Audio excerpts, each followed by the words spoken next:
for IGRO.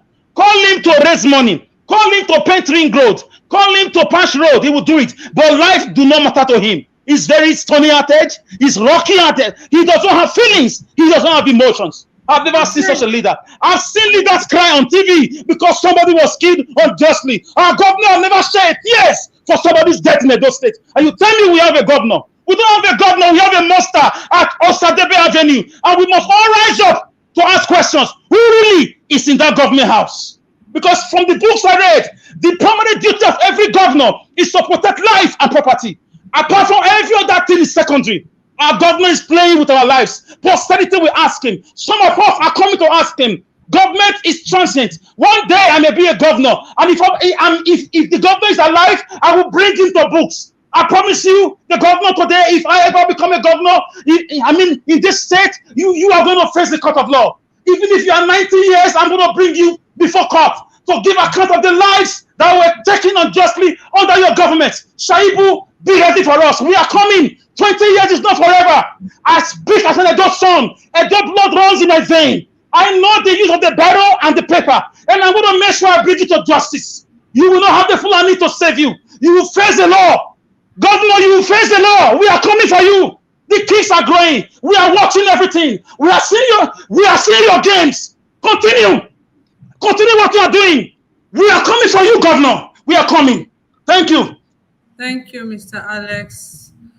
Ooh, that's one very hot submission.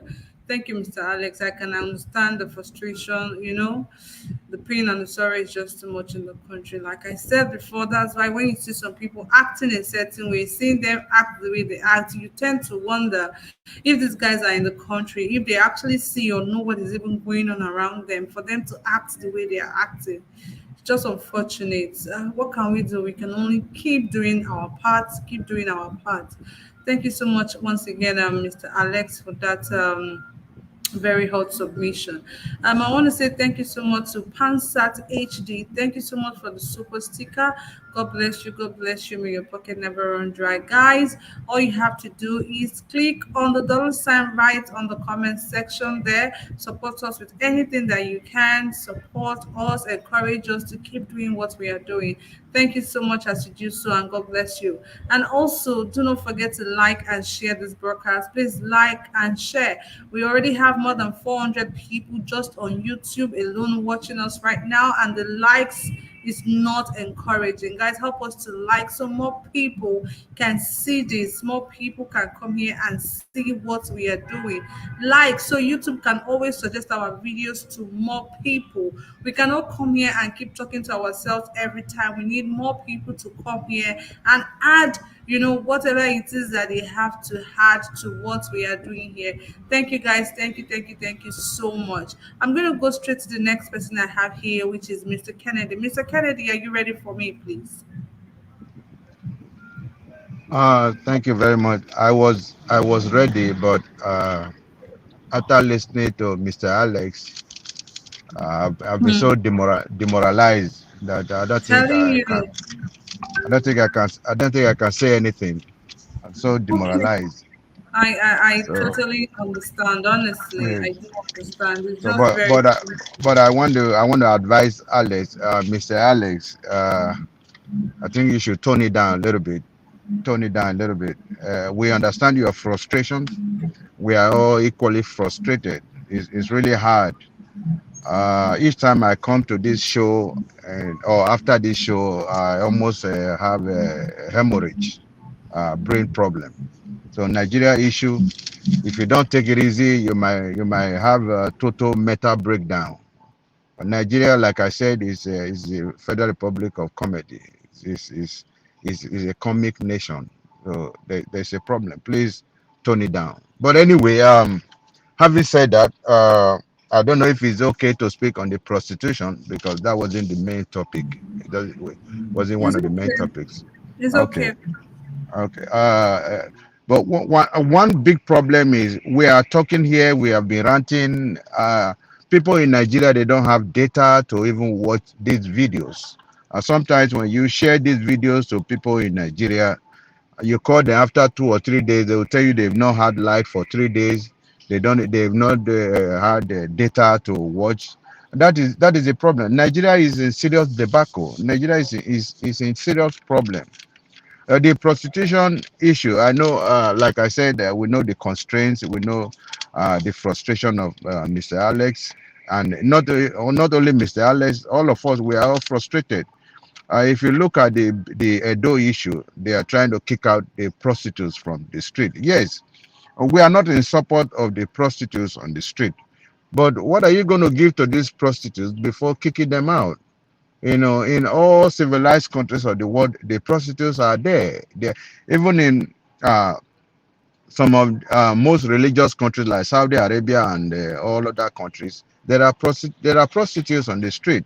Even if they are not on the street, they are done codedly. You see, prostitution it goes way back to olden days. It has been existing. So why are you going to kick them out? Because one, people that are not married, where do you want them to go? I'm not in support of them, but people that are not married, where do you want them to go to? These women on the street, women that are graduates, they don't want to go die inside the Mediterranean Sea. They want to hustle. Where do they want? Where do you want them to get food from? They don't have money to go to the hospital. They don't have money to open their. A lot of people were saying, because I watched them on the street when they were being interviewed. A lot of people were saying they should go and learn handwork. After learning the handwork, where is the money to buy the equipment to do this handwork? They don't have job. Nobody in an entire family of 20, entire family of 15. There's no one single person with job. So where are they going to get the money? And even before you have to kick them out, you have to relocate these people from one place to the other. Give them something to do. They are citizens too. Are they not citizens? Were they not born, or were they not given birth to the way the governors or other people were given birth to? We are all the same. Where do you want it to be? The money because we are taking loans from other countries. We're taking loans from Europe. And you go to red light district in Europe, some of the European countries. These people, they pay tax, and some of these taxes that are being paid are given to us as aids and money to develop our countries. And these are the monies that the governors and other people, they will still embezzle. So I don't know what is going on. Before you look at the people that are called trolleys and like an average Benin man would say sponsorer. These people that are sponsors, they sponsor people to Europe. I know the Oba Benin. I'm not against his decisions. They stopped all those things. Look at what is happening in social media today. Our people have become very rude because they don't have jobs. They insult themselves, they insult their mothers, insult their fathers, take people's pictures from the graves and all that, and they become they call recalcitrant. You see, stopping these people, you have to put something in place before you stop something. Give them something to do.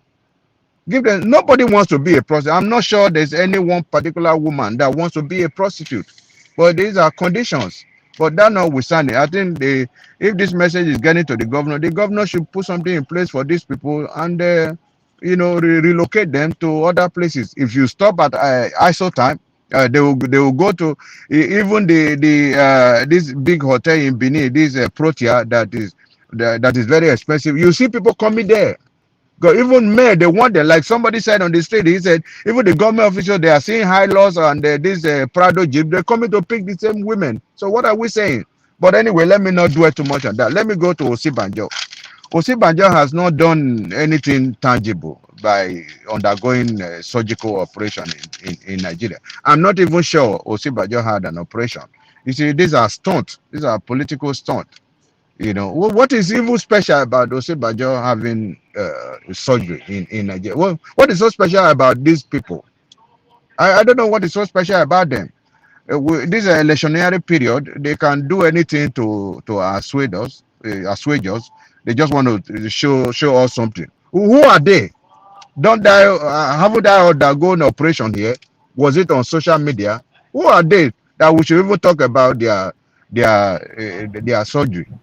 If they like, let them die. If they like, let them do so. What is my business?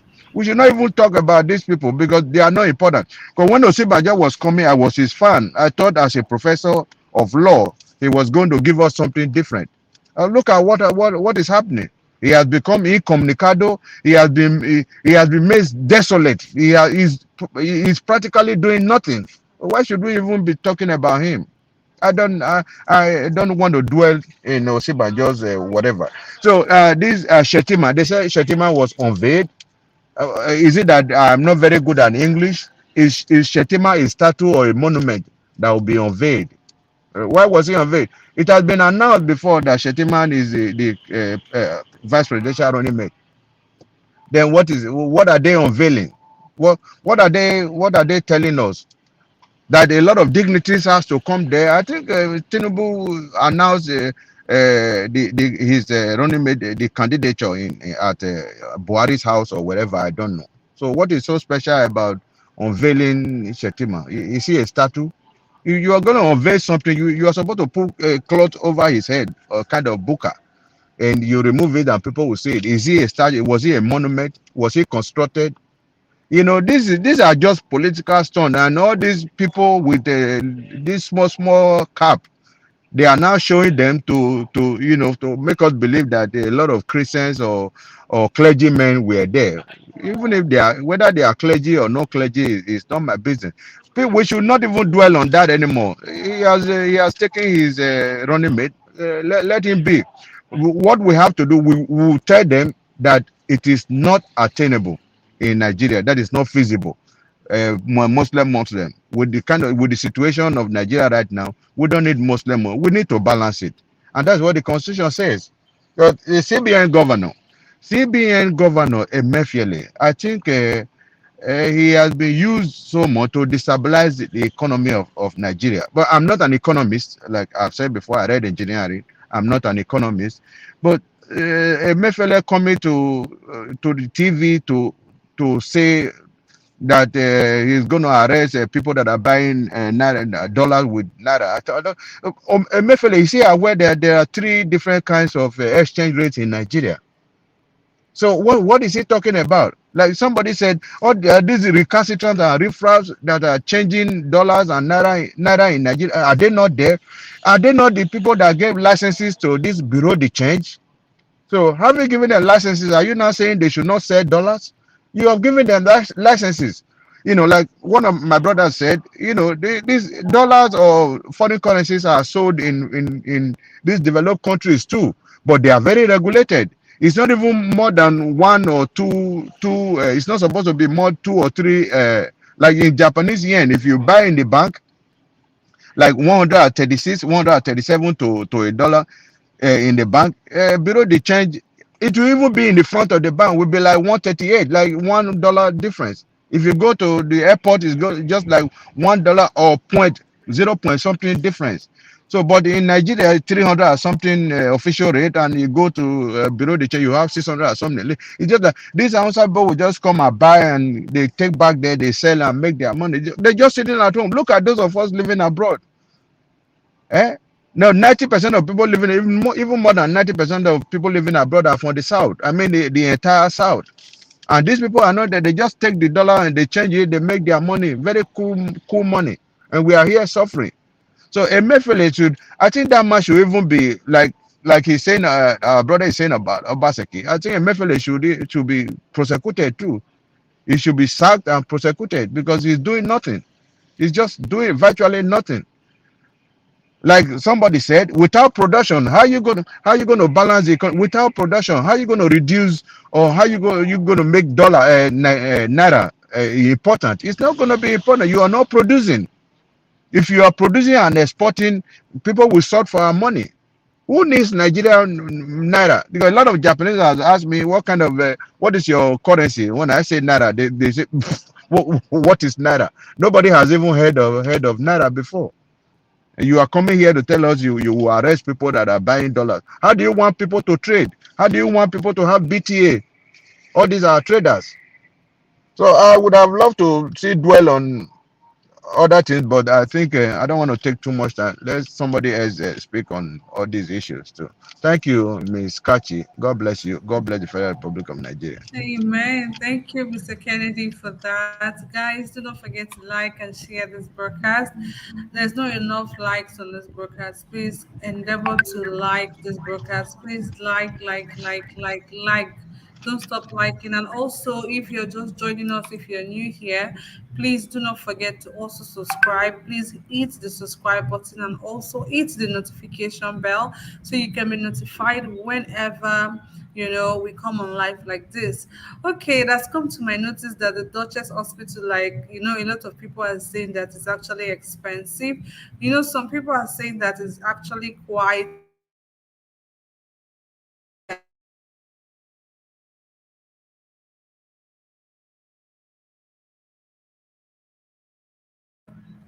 anybody can actually go right there to the hospital to do whatnot. So it said it's actually very affordable. It's Justin Emmanuel right there and is on the screen.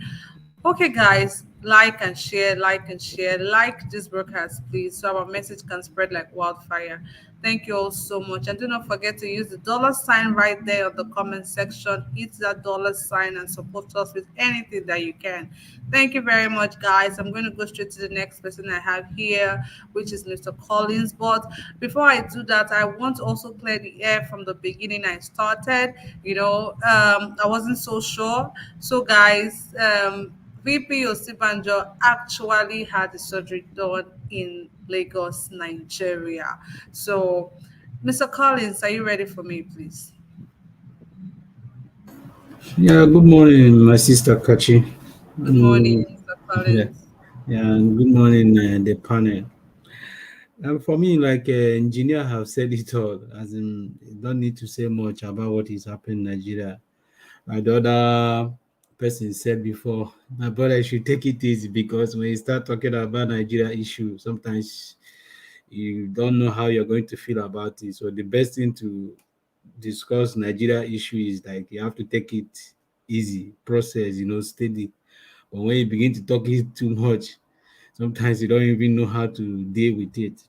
So, like if the engineer said, he said everything. For me, I don't like when people come out to begin to discuss people that is not relevant. I don't discuss people that is not relevant to me.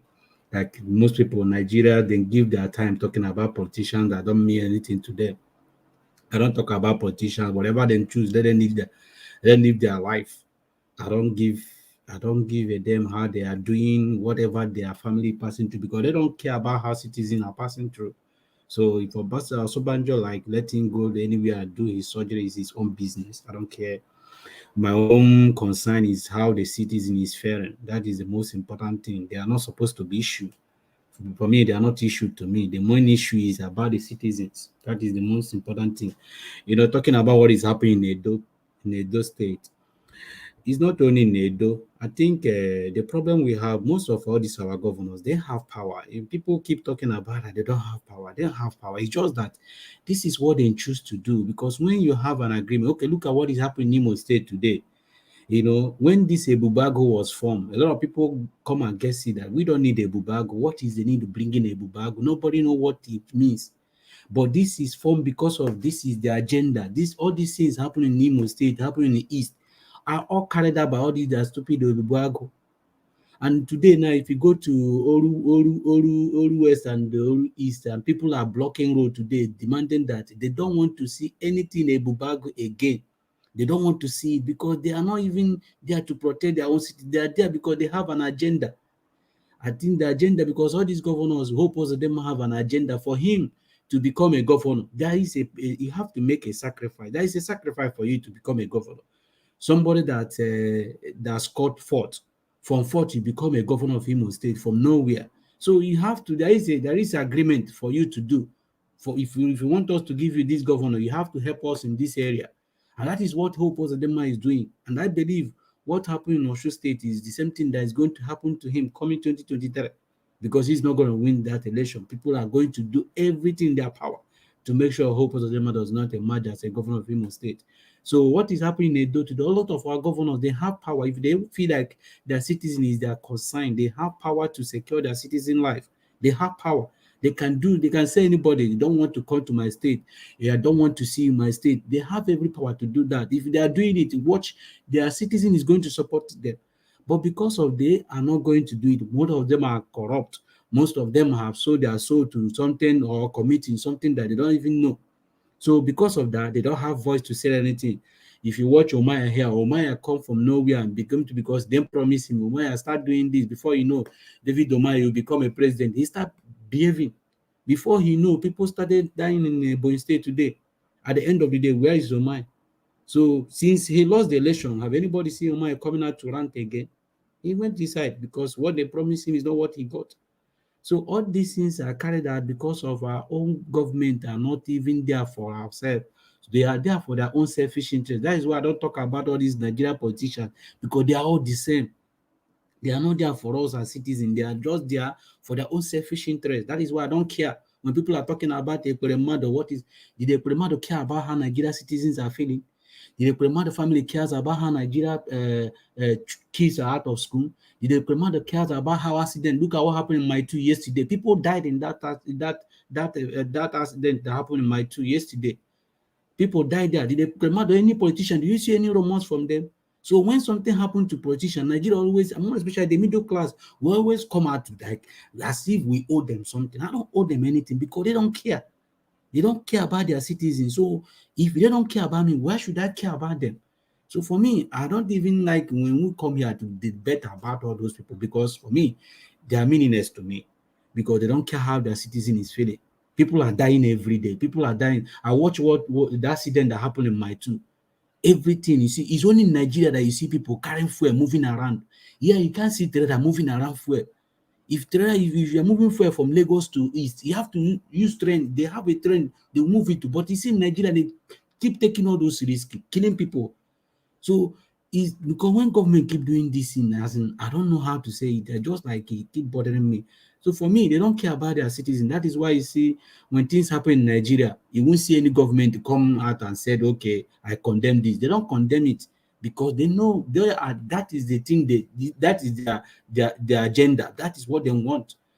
And about Tunumbu and whatever Tunumbu and if you watch anybody that have sense, when you look at those people, you know that those people are people that they paid.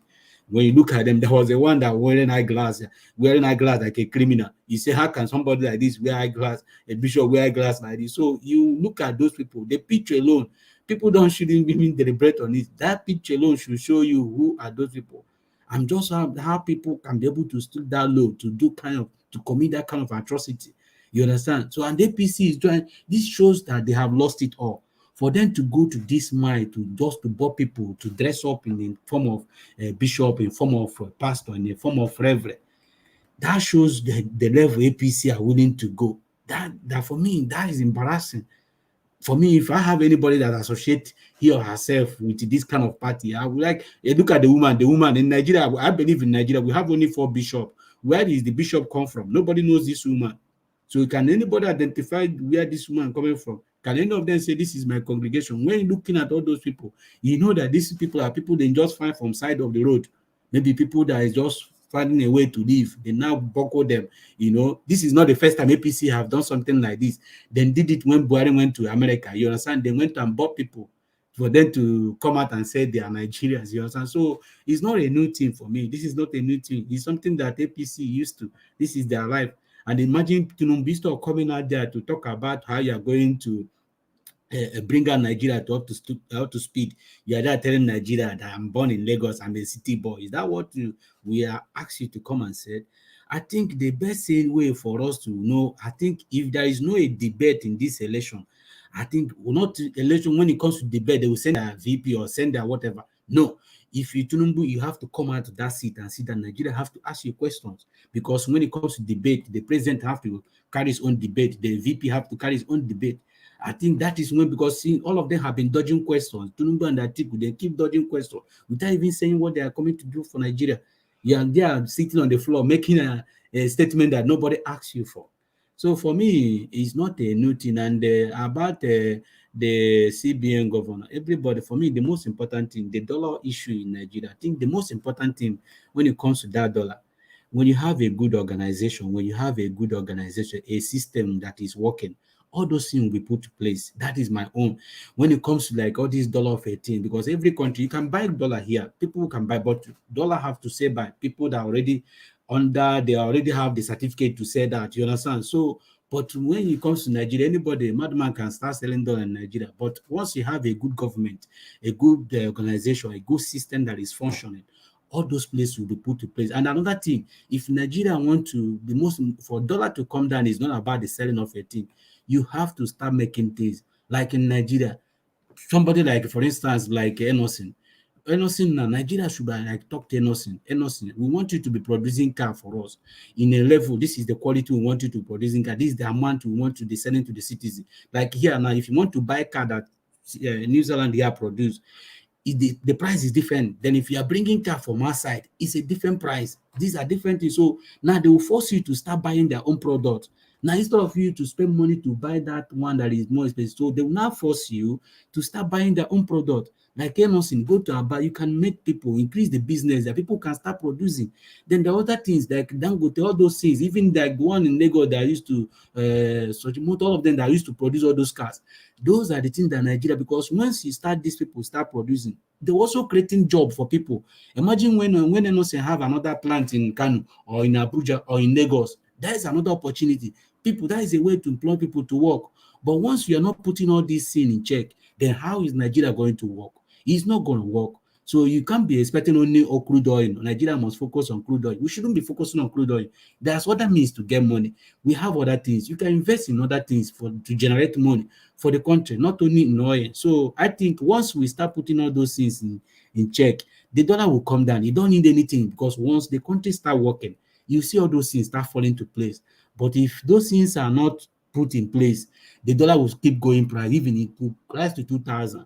But once you put things in check, if you watch before, imagine when of that time, if you remember before, during Jonathan Yaradua, it's only Dangote was selling cement. But when Yaradua came in and began to release, release certificate to like eBay to other people, the cement industry have to come down. The price went down. But because once it's one person selling it, the price will go up. But if you make it everybody to start selling, because there is a competition now, you understand? So people have to bring down their price low. So that is the only thing Nigeria will start looking into. So when you start working on those things, start working, there won't be any problem. Thank you so much. All right, thank you so much, Mr. Collins. Do you have anything to contribute as to what Senator Shehu Sani said to President Muhammadu Buhari, telling him that he doesn't need to give the Minister of Education 2 weeks, that he should just give an instruction to the Minister of Finance to disburse the cash needed to sort out the problems as he is currently having? I think when I look at, even when I saw the statement that Buhari made, I have to go back to 2015 and watch Buhari's statement 2015, where he said that when he was against the government, they shouldn't allow students to be on strike, all those kind of things. Then when it comes to your own time, look at what is happening. So for me, Buhari can't be sitting in office and making statements. He knows that that word doesn't carry anything. Even ASUU is not going to listen to him, because they have an agreement. Those people are working with the agreement they have with federal government. You can't just stay in your office and say, go and do this. It's not going to work. If you want Nigeria to start working, if you want them to went back to school, you have to bring them to table. You have to negotiate with them. You have to talk to them.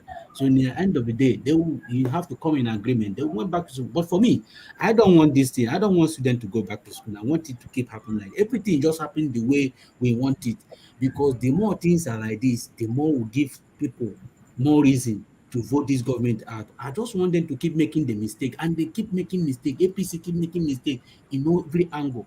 Let this strike keep going, and I believe even the House are ready to, even if it's going to last 2 years, they are ready for it. And I want it to continue going. So at the end of the day, people will now have, because if you live average in Nigeria, they can forget this. Do you think Nigeria will survive it if it keeps going? Because other entities, other bodies are threatening to join ASUU on the strike. Even right now, the Bakers Association has, decided to go on strike too with the ASUU, saying that the cost of the materials they use in providing what they sell is too expensive, and people cannot buy Yeah, anymore. catch it. Let And me tell you. let's not forget that the lecturers are also, out of pay for quite some time now, and most of these people are family people. So, Of do you course. think the Nigerians can actually survive it? Of course, Nigeria will survive it. That is one thing about the good thing about Nigeria. They only survive in any situation they find themselves. That is why I keep telling people, if you can be able to survive in Nigeria, there is no country on this planet that you can survive on.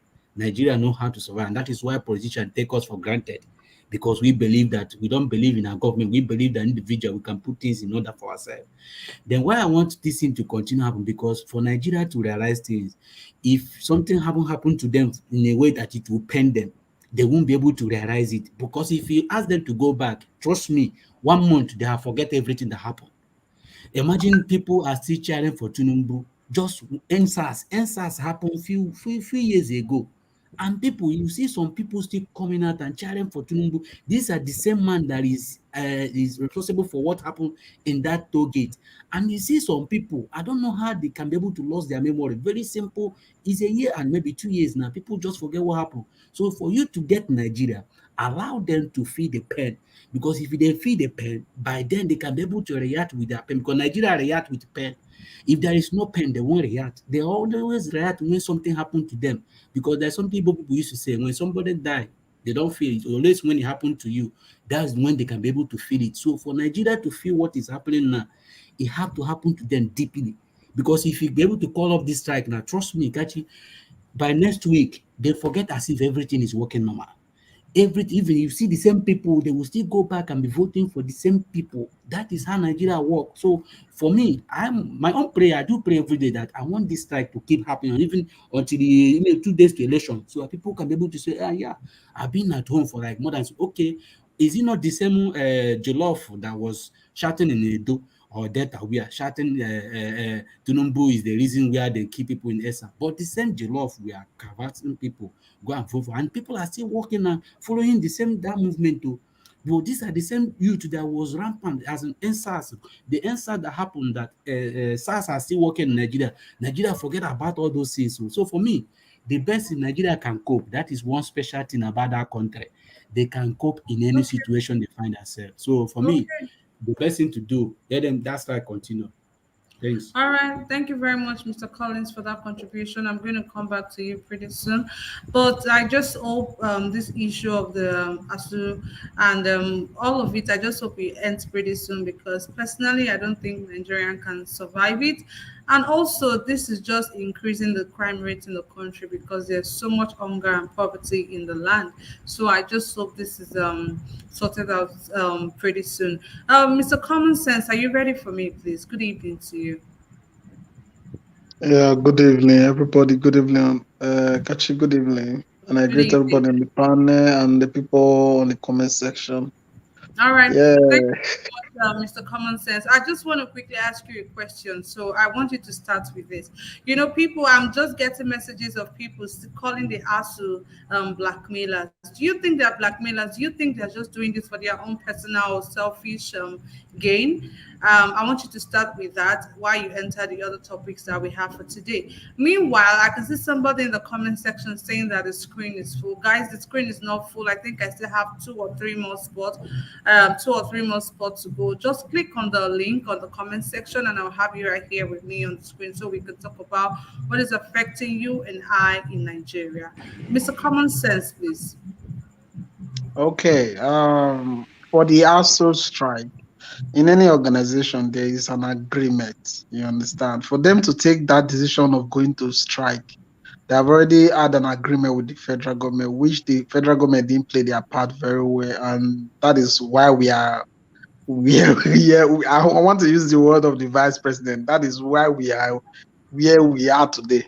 You understand? So it's not something that just came up overnight. And those people saying blackmailers now, every organization they have something like rules that guide them, and these people are working in their own like there is a law that govern them. So for you to accuse them that they are blackmailer, what about the federal government that didn't play their part? What about the federal government that didn't play the part of the agreement? So there's an agreement on the table, and the federal government don't want to bring out money. That is the problem. Why is the federal government hesitating to bring out money? That is what we have to ask the federal government. Are we So that right broke now, now? do you think this should be directed to the Minister of Education or the Minister of Finance? Because Senator Sheil Sani is saying that Buhari should just, give the instructions for the Minister of Finance to disburse the cash. So do you think this should be directed to the Minister of Finance or the Minister of Education or the government itself? For me, is the government itself, because this one is something that maybe this President Buhari just decide to say, okay, I want to sign this agreement. I want to sign this document so that they can disburse the money. They can give the money to the ASUU. So for me, if the Buhari decide to sign the disbursement of the money today, tomorrow ASUU will cut off the strike. So for me, the problem still lies in the government. What I'm thinking is that is Nigeria that broke like this that we can't even pay the money? Because the money is not that big. So even talking about the people that bought APC form, let me say 8 of them can just solve this problem that we are now.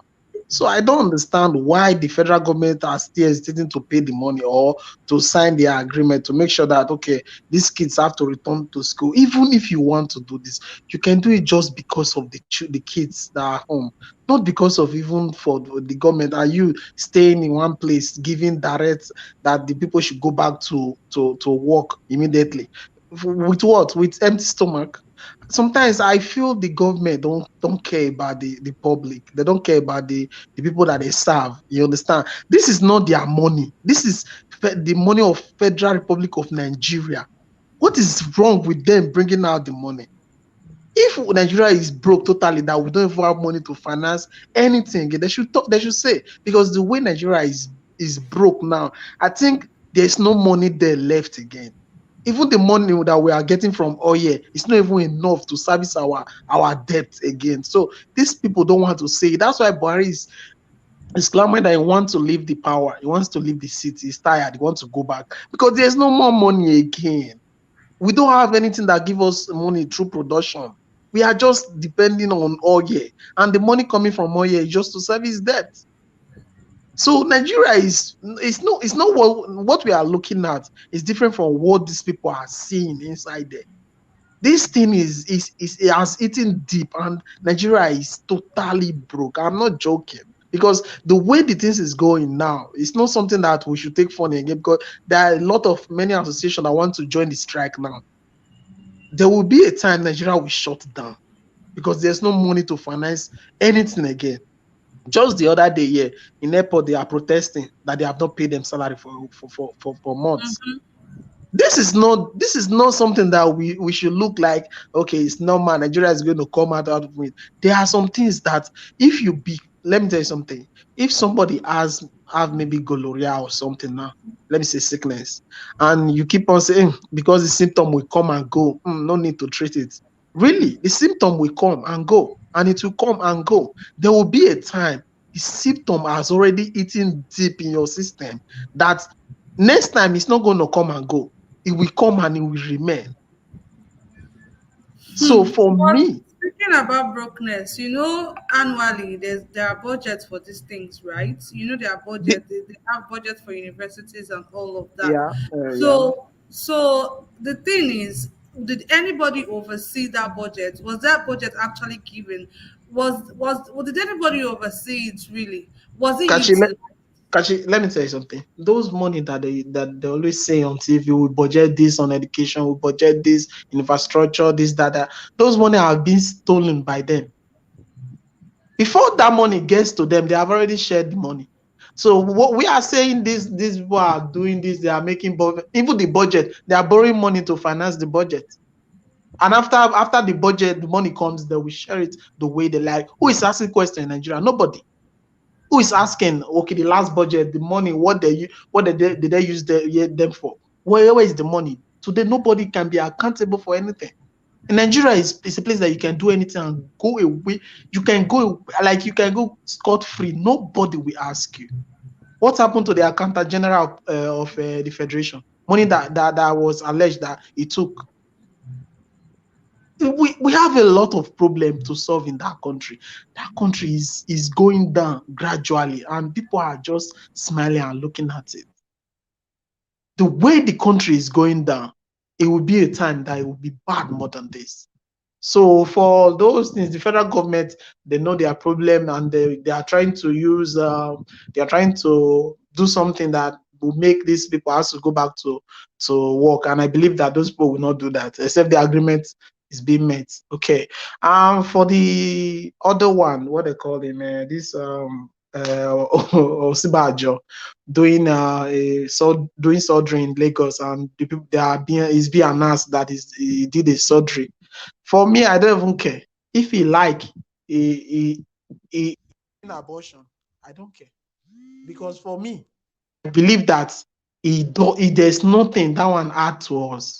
It's just this their political and what they call it, this the way they used to capture the mind of Nigeria. You understand? So they have different ways for them to push their political what they call it, ambition. So these people are crazy. They can do anything just to get what they want. And there's something I want to say. It was today or yesterday, I saw in news that the Traders Union Congress of Nigeria, they have endorsed Peter Obi. And I always want to see more organizations come out and endorse Peter Obi publicly, because the things that is happening in Nigeria is getting worse every day.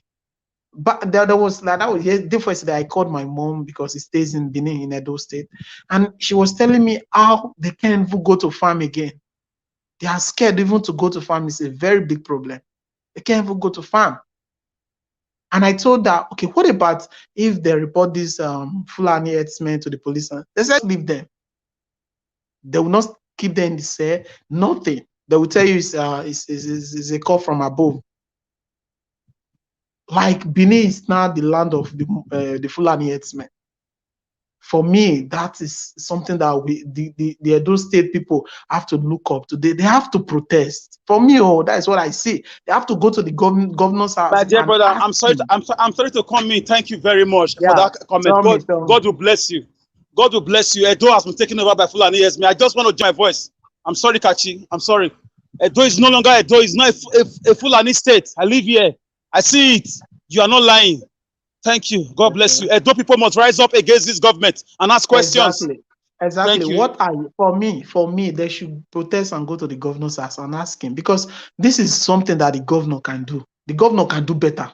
People saying that the governor cannot do anything by the secret of the state, that's a lie. It can do better.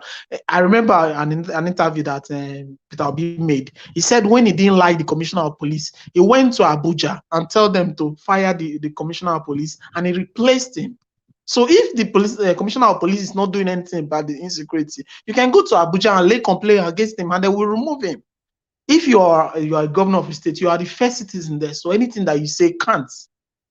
So for me, I think Obaseki is not doing something about the insecurity, because it's getting worse. No jokes. Because even when I called, the way they were talking, they can't even go to farm. Trust me, they can't even go to farm. And I know how many times I have to send money for them not to, because me, I'm even praying for their safety. So I can't just be here and be looking at them risking their life to go to farm, because they said they used to kidnap people, they used to kill people, and nothing is being done. And you can't even call police for Fulani because they will leave them. You understand? So there's a lot of... Mr. Common Sense, I'm so sorry to cut you. I'm really sorry. Yeah, tell me. Mr. Fidelis Obi in the comment section. I don't know how else you want to contribute, because the link to join this platform is just right there on the comment section, Mr. Fidelis Obi. All you have to do is click on that link, and I'll have you right here with me on the screen, because the screen is currently not full. And also, I've been displaying a number to call right there. There's a number to call. Just call that number, and I will pick, and everybody can hear what you're saying. But if you don't want to do that, click on the link right there on the comment section, and I'll have you right here with me. Thank you very much. Mr. Common Sense, please go ahead. Mr. Common Sense. Oh, I think we lost Mr. Common Sense already. Oh, okay. Mr. Fidelis, I hope I've been able to answer your question. I'm going to go straight to Mr. Chooks Obi-Boys. Mr. Chooks, please. Yeah, good evening for having me. Good evening to you. How are you doing today, good evening, sir? everyone. I'm fine, thank you. Good evening, everyone. Good evening, Nigerians watching us here. I'm gonna start with the student, the ASUU strike. Okay. It's very, very unfortunate for somebody to say that ASUU is selfish. What about the students? What have they done? Or have we forgotten that they are in the center of this whole thing? I mean, in the 90s, some of us ran away from Nigeria, not because of anything, because of our education. Okay? Because this same thing happened in the 90s. Okay? And during that time, at least the students are active. They come up on the streets and say, no, we can't take this. But what are they doing today? They are waiting. I mean, the student union today have not even come out to say, hey, this is the person we endorse, because if we endorse this person, if we are able to take back this country, it's to our own benefit. Nobody is asking that question, and we are too quick to forget. It is very, very unfortunate for somebody to label ASUU selfish, because the students themselves supposed to put in an action. In fact, for me, I want Nigeria, I want every sector to down their tools, because this is how it happens in every country. If things are not going, the people need to fight. But the students just keep quiet, doing whatever they like. And we all are here talking about them. I have not had them come out to mobilize to say, no, we are not taking this anymore. We're gonna take our country back. We've not heard from the students, because they have to they have a body. They have to come out and say something about this, and we have not heard them. It's a very painful situation. I was there when Brekete family tried to raise money. I didn't understand what was going on, but after they rejected that, I went back to read, to see the actual thing that makes them stand strong. And I don't have any blame for them, because in every, for example, where I'm living today, the schools are not controlled by government. They are not controlled by government. They give them the money, they do the budgets, they send them the budget, they approve the budget, and they work on it. And this is why our educational system are not working, because the government's interference is there. So I support them, because you cannot say, go back today, tomorrow they strike again. I mean, we haven't strike today because of the agreement they had in the past. And those agreements was why we have not had a strike for a very long time.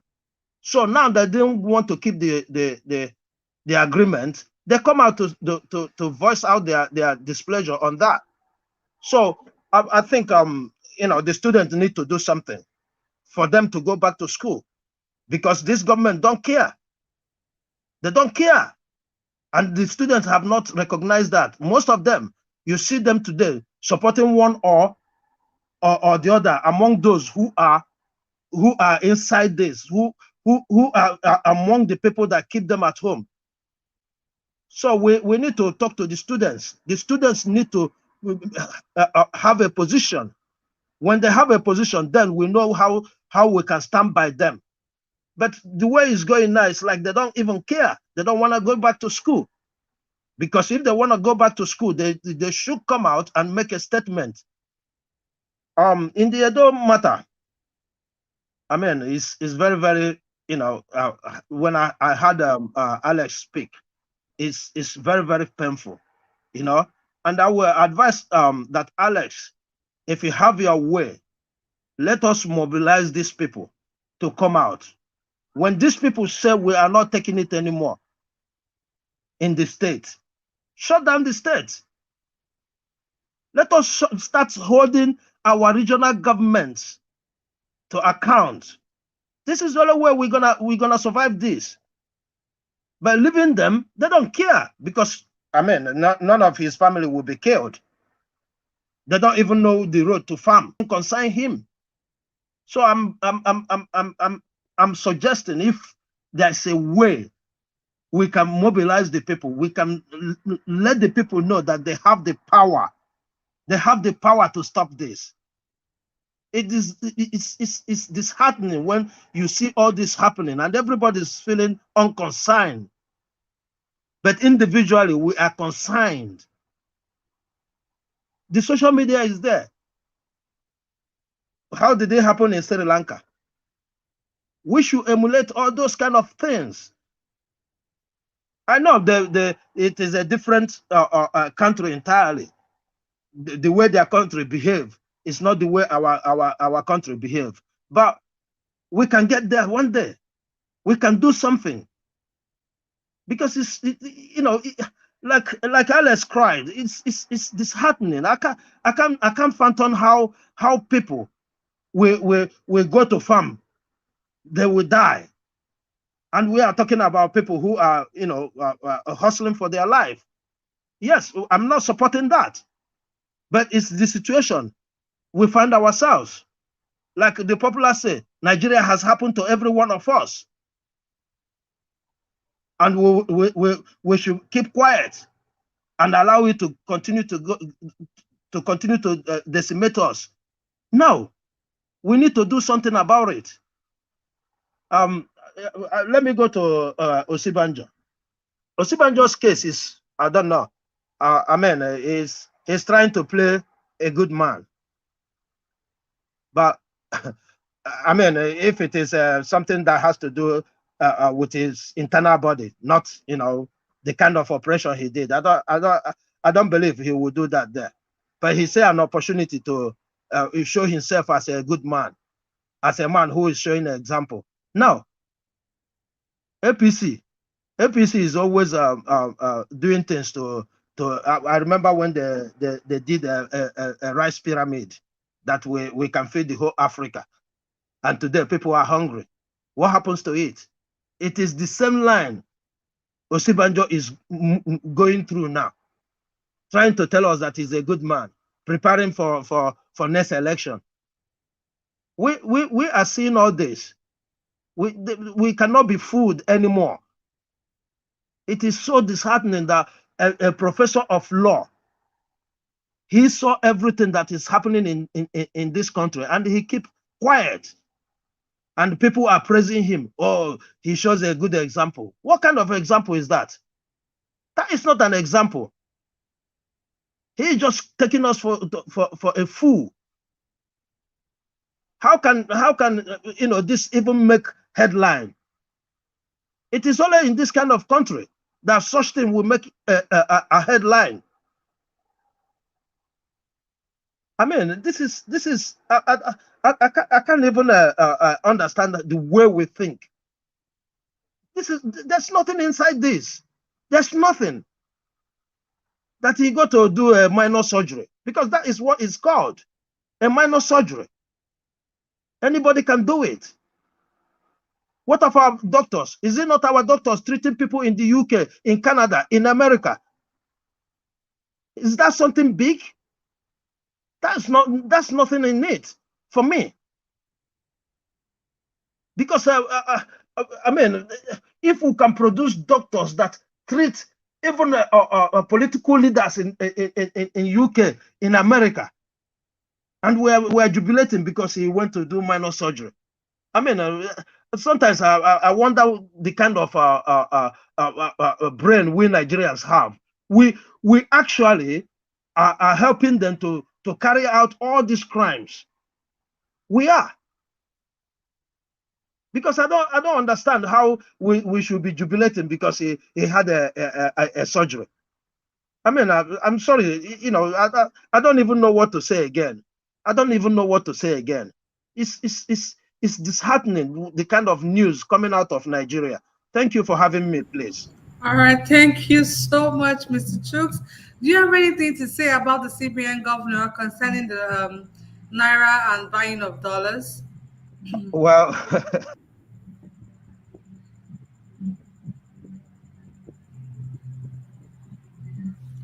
Oh, I think we lost Mr. Chooks right there. Oh, unfortunately. Okay, guys, I'm just going to go straight to the next person I have here. But before I do that, help us to like and share this video, guys. Please, okay, Mr. Chooks is back. Mr. Chooks is back. Welcome. But guys, please help me to like and share. The likes is not encouraging at all. We have a lot of people watching us right now, and the likes are not encouraging. Please help us to like and share this video. Liking this video means you're so telling YouTube that you like the work that we do, for more people to see. Thank you guys so much. And do not forget to use the dollar sign right there on the comment section. Guys, click on the dollar sign right there and support us with anything that you can.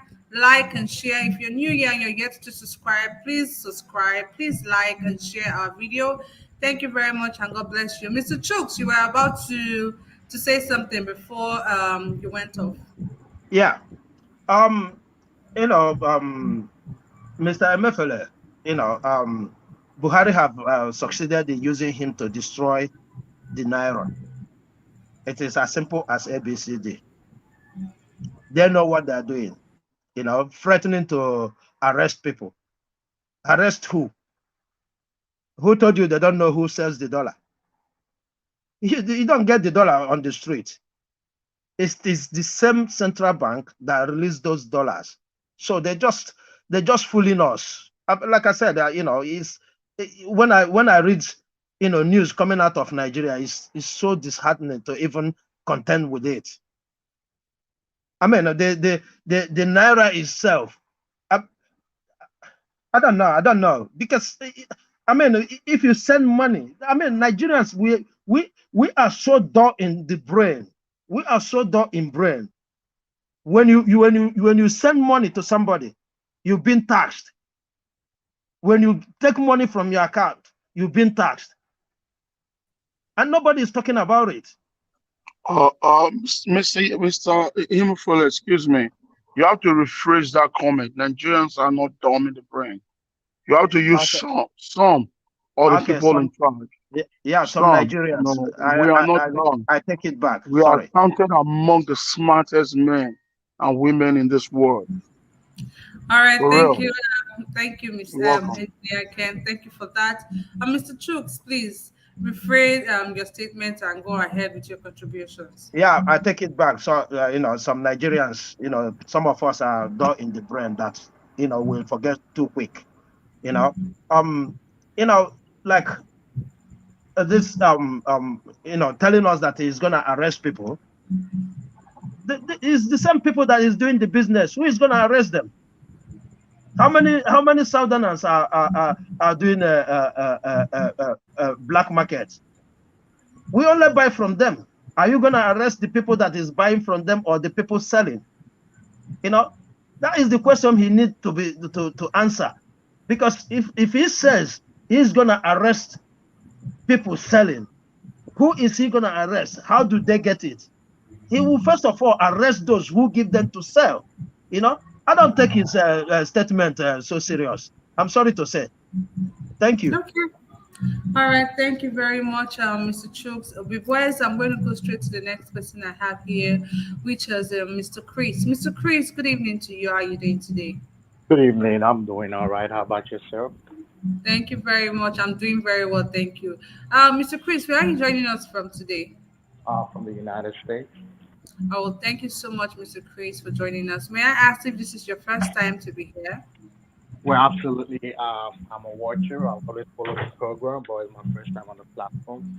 Oh, great, because I saw the name and I'm not very familiar with it. Thank you so much, Mr. Chris, for being here. Don't hesitate to join us Monday to Thursday, 5 p.m. Nigerian time.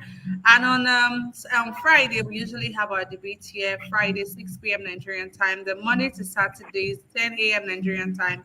We usually carry out our newspaper review. Please endeavor to join us. Thank you. I hope you have subscribed, Sha. For sure. I've been a subscribed member for All a while. right. Thank you. Thank you so much. Please go ahead and make your contributions. Well, I'm going to start with Osibanjo for a minute. We always talk about politicians living by example and not going overseas with treatment. No matter how minimal the surgery he did is, we should at least commend him for trying to patronize our doctors, Mm-hmm. our hospitals in Nigeria. I agree with what most people said on the platform. I'm not disagreeing with anything, but I'm just saying, in my own opinion, I think he deserves a little bit of credit. That's for Osibanjo. Then for the central bank guy, I think he's just they're just doing all this for election. Election is coming, so they're trying to rile up people to vote for APC, thinking like, okay, the other day the president said he's giving the minister um 2 weeks to sort ASUU. So why 2 weeks? What has happened in the past month? What are you gonna do in 2 weeks that you weren't able to do in a couple of months back? You know. So this whole thing they're trying to do is just to make APC look good, like rubbing a lipstick on a pig, in order for people to be like, okay, let's vote for Tinubu if the ruling party is like. But do you by any chance think this act of ease or this statement of ease rather can actually help in strengthening the naira? Well, actually, they just make statement that is not backed up with action. So I don't think that's gonna help straighten the naira because the market knows that if people just make statement without action, they're not gonna arrest anybody. Like I said, they just put it out there so that the APC guy will have what to campaign with. 'Cause if you notice, he doesn't really have much to say than to talk about what you're gonna eat. What did he call it again? Is it nothing? Wait, my bad. Let's leave that. So I think they're just putting it out there for able to have what to campaign on because they're not gonna arrest anybody. They've made a similar statement before in the past about people that are into black market dollars selling. But still, they didn't do anything. And from that time to now, it has added almost 100 naira on top of it. So I don't think it's going to change it. Okay. All right. Thank you very much. Let's go to ASU. What do you have to say concerning that? Some people are actually blaming the ASU, saying that they are actually selfish. I mean, they generate money in these universities. The lecturer sells handout and things like that. And they have the annual budget for ASU. Who are they utilizing this budget? Are the ASU to be blamed? Because I can see some people saying ASU is to be blamed 60% and the federal government to be blamed 40%. What do you think about that? I think everybody has to share the blame. ASU, for one, is made up of individuals with families and expenses and bills to take care of. As long as they do their job, they deserve to be paid. And just like what you said, they have other side insensitive that helps them cover up some bills. They could have used that as a yardstick to sympathize with the student and try to see how they could walk around and make sure the student gets to school, undermining the failure of the government. But just like every other thing in the government, ASU is not different from the government because this money you're talking about, the moment they get this money, they will share it the way they share it in the government. They will share it to different places. The money will not be utilized, will not be used to enhance the schools and all that. So Okay, so you're saying partially ASU is to be blamed for all of this. who on the government, everybody has a blame to go about. ASU could have created another means like in America. Colleges don't depend on the government. What they depend on is their past student, alumni. So the alumni, when they grow up and become successful in life, they give back to the school.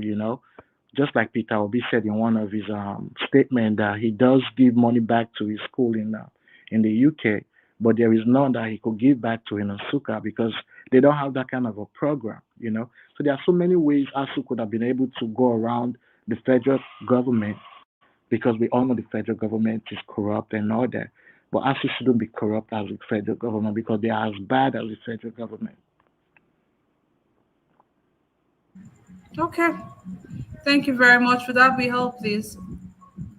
Well, I just want to make one more statement about Edo State because I'm an Igbo boy, but I actually grew up in Edo State. I was born Okay. and brought up there, so I kind of think to myself as an Edo man.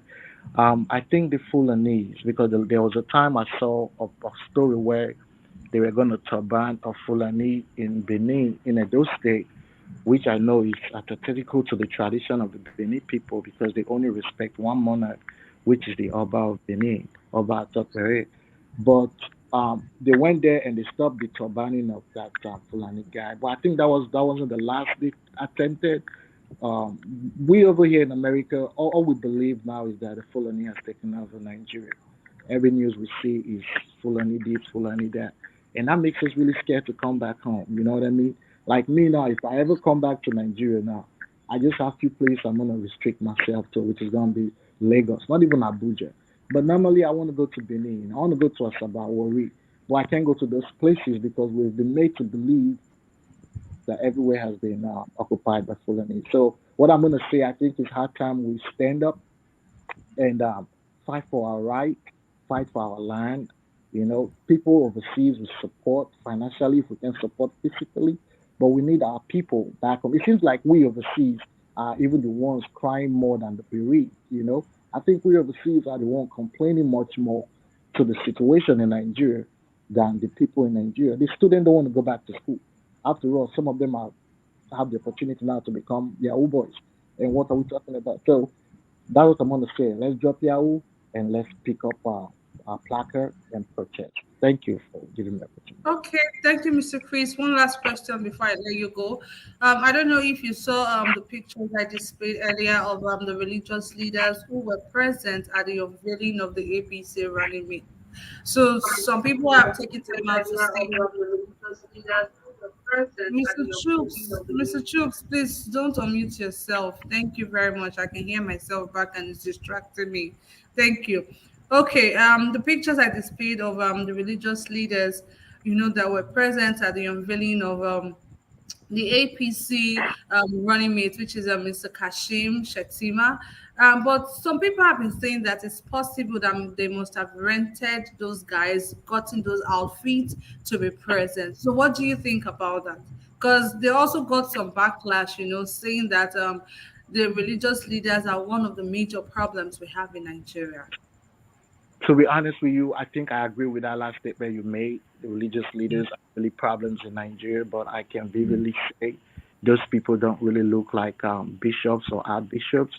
They look like they were rented. Even the way their attires were being placed on their body wasn't proper, like especially the lady. But what I'm going to say is this: we Nigerians, like one of my brothers said, that we forget too easily. We should remember that Nigerian government is fond of creating bogey people to do their bidding. Like let's go to the east, for example. After the kidnapping and Kanu, they brought in so many destabilized um, elements to destabilize the southeast in order to make it look bad for the IPOB people. Okay, let's use one of the panelists made a statement that I'm going to go on with. He said since Dave Umahi has lost the presidency, when last have we had killing in Ebony? When last have we had a non-government in Ebony? When last have we had those things? So now that they didn't give him what they promised him, he has gone back to his shell and he has stopped killing his people because that was the reason he was killing his people. In America, they paid African American homeless people to protest against the anti-Buhari.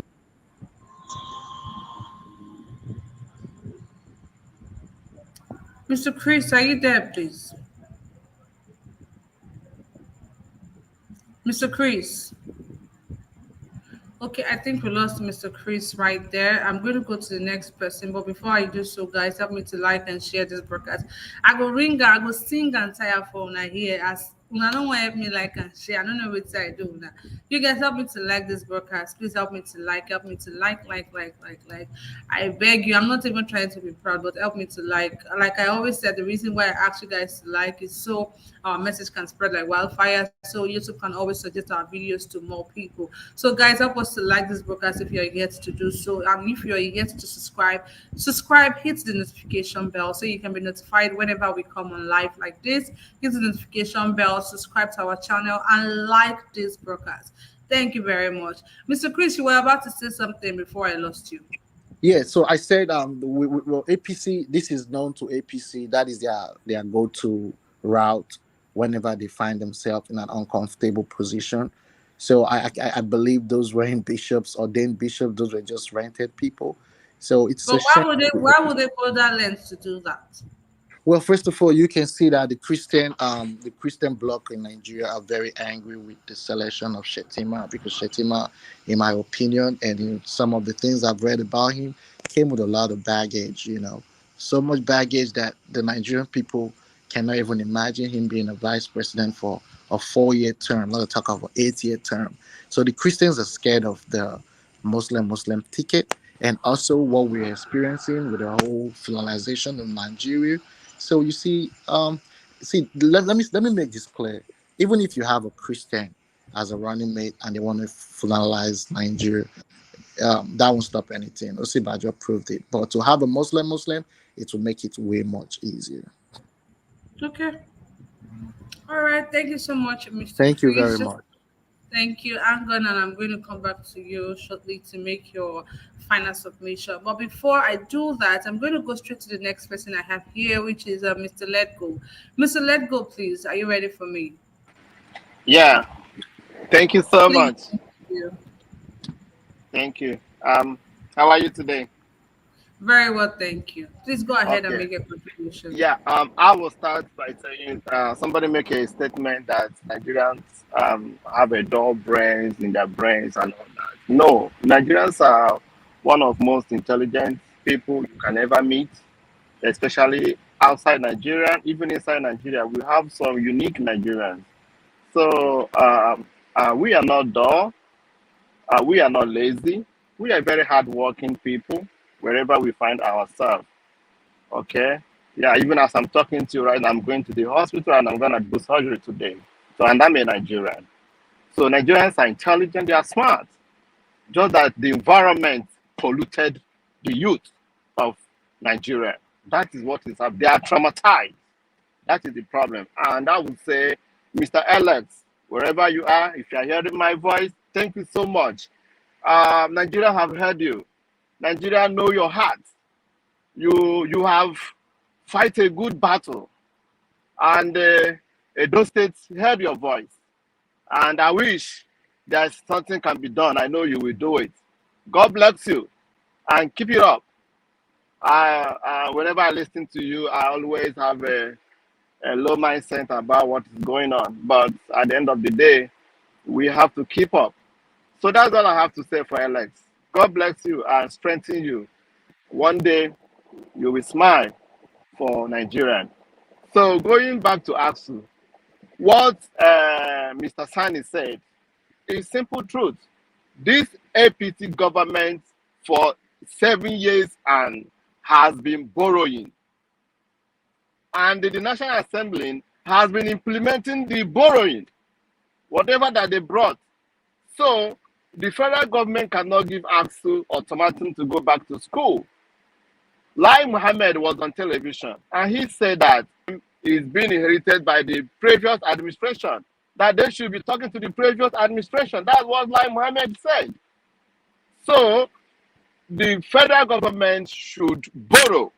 We know them as a people, as as a regime that are destined to borrow. They should borrow and pay ASUU.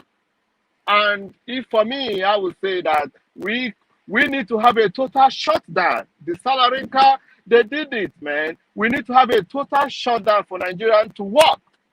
If there is a no total shutdown, this present government will, although it is too late now, but we still need to prove it. Nigeria need a total shutdown for things to work out. Because I was listening to APC River State, one of the right man to Rotimi Amechi resign. And what did he say? He said that the party is corrupt, that there is a hardship, the party has failed Nigeria. Then I asked him, you know that the party has failed for the past 7 years and you are still there. Why are you resigning now? Is it not too late? The man said that because you cannot stay in APC and say anything truthful. If you say they will come after you and kill you. That was his reason. That is what the reason why he said that he is resigning. And I will tell you, if it's possible for Amechi to resign today, Amechi will resign.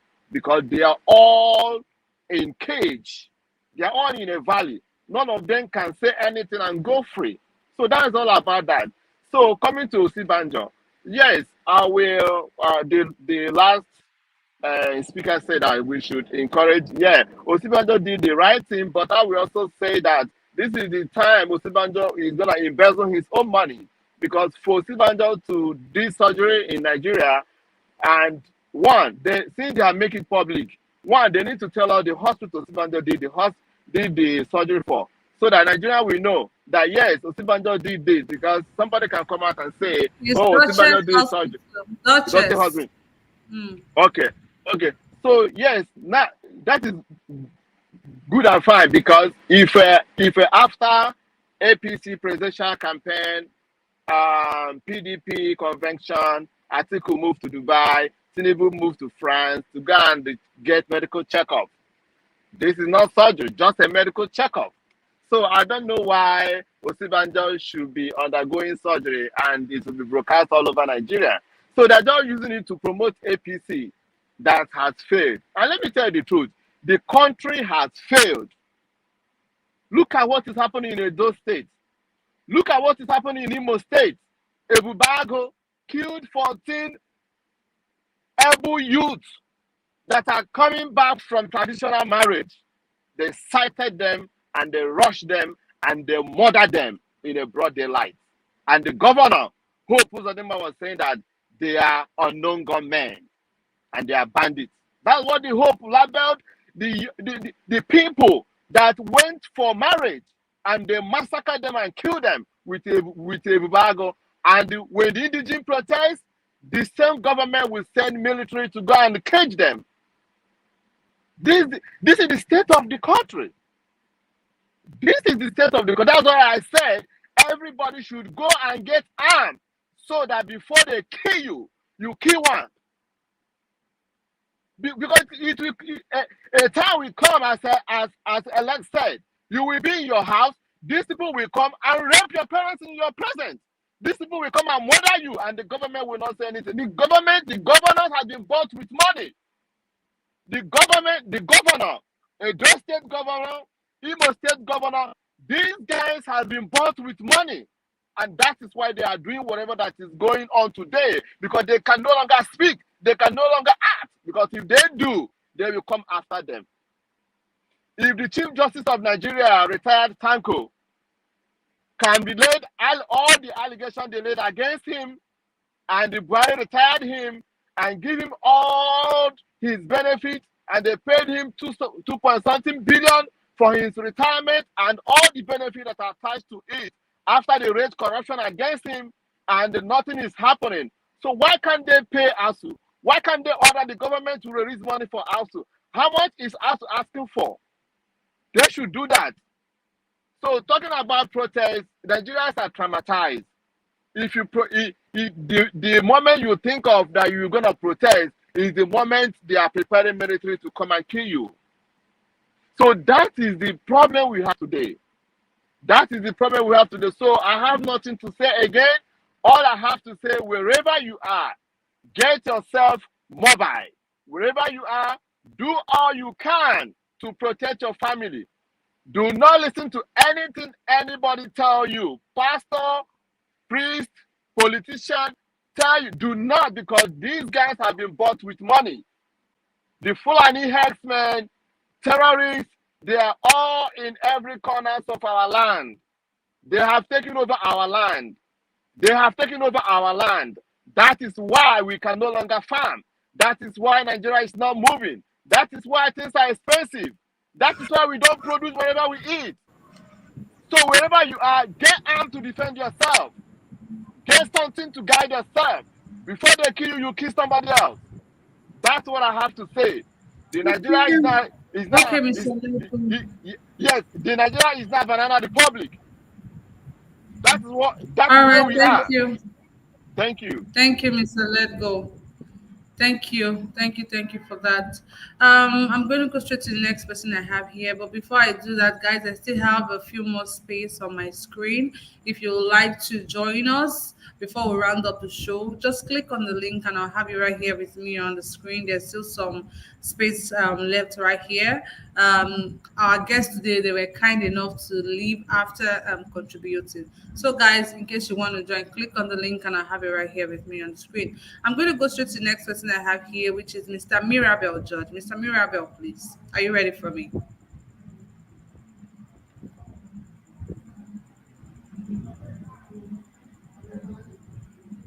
Mr. Mirabel, unmute your mic.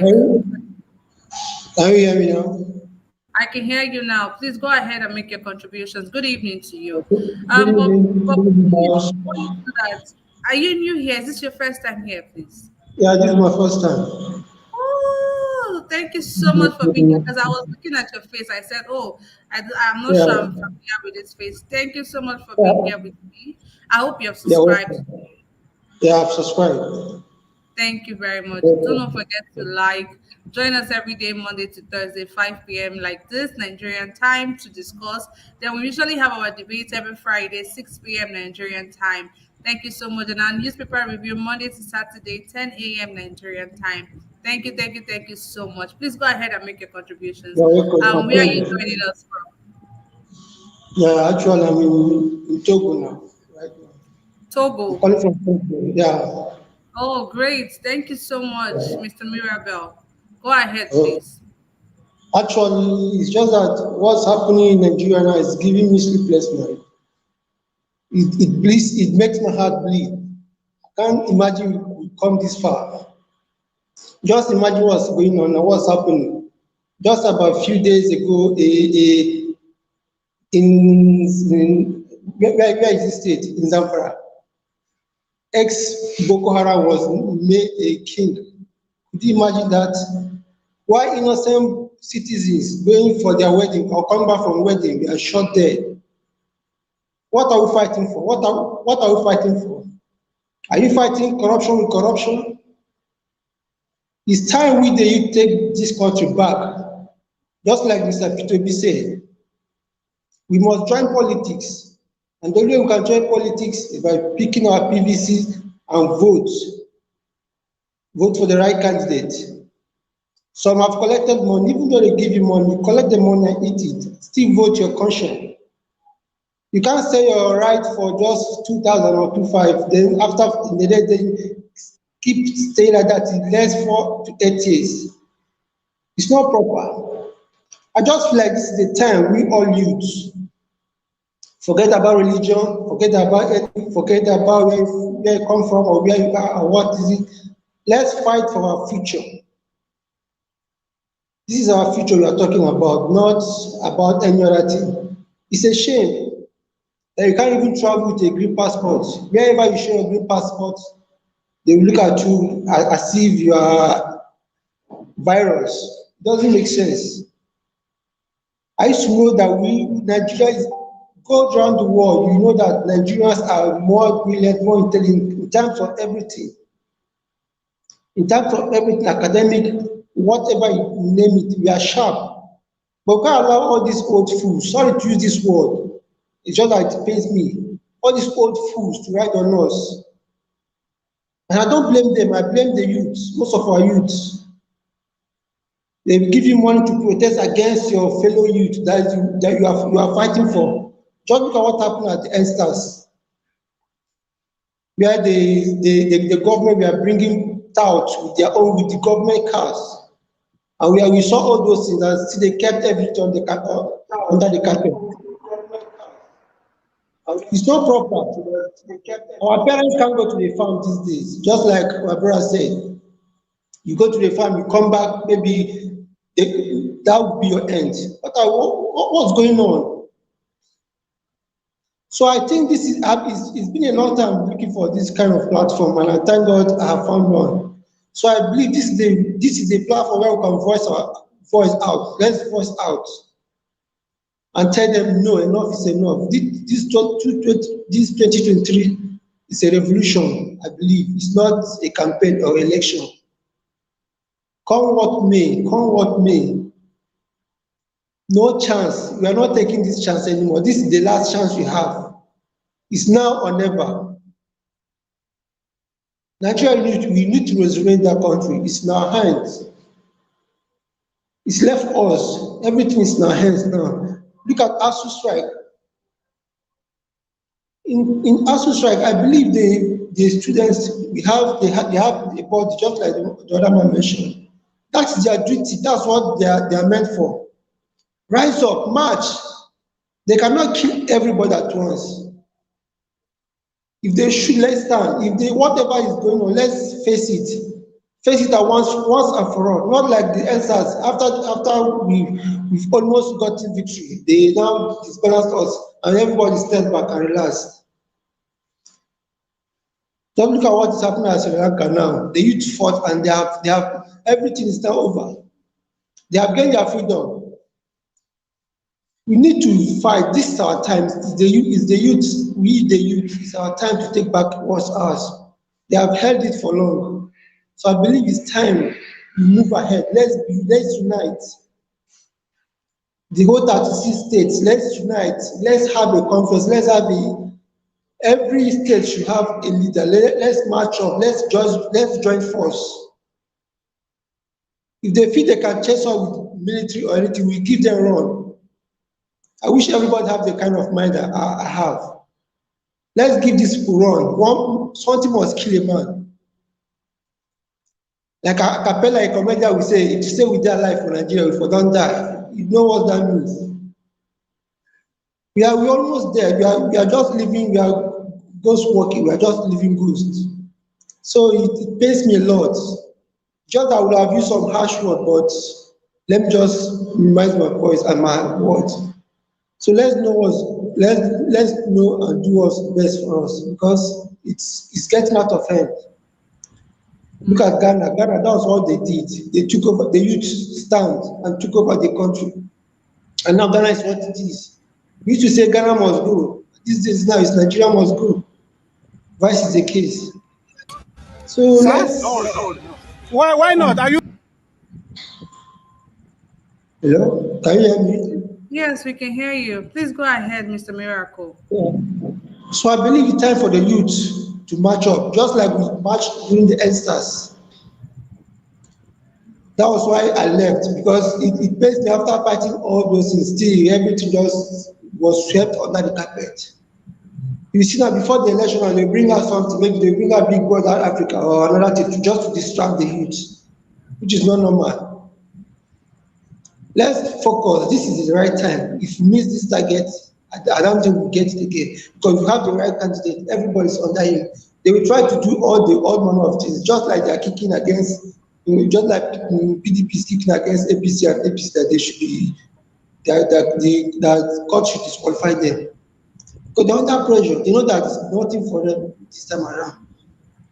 So let's march up. Let's build this our nation back. Let's make it what it used to be. Let's make it what we want it to be, not what they want it to be. Please, I beg all the youth. Let's march on and fight for our rights. Thank you.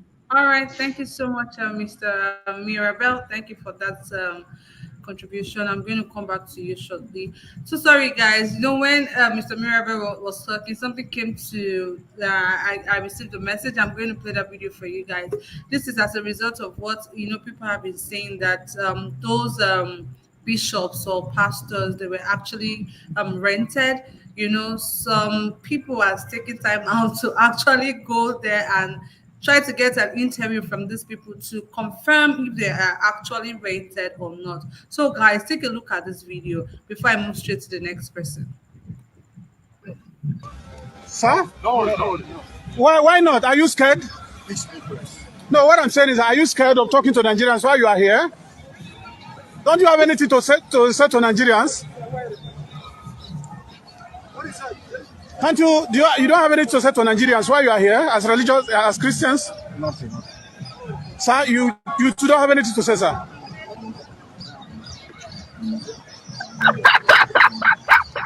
Who ran this?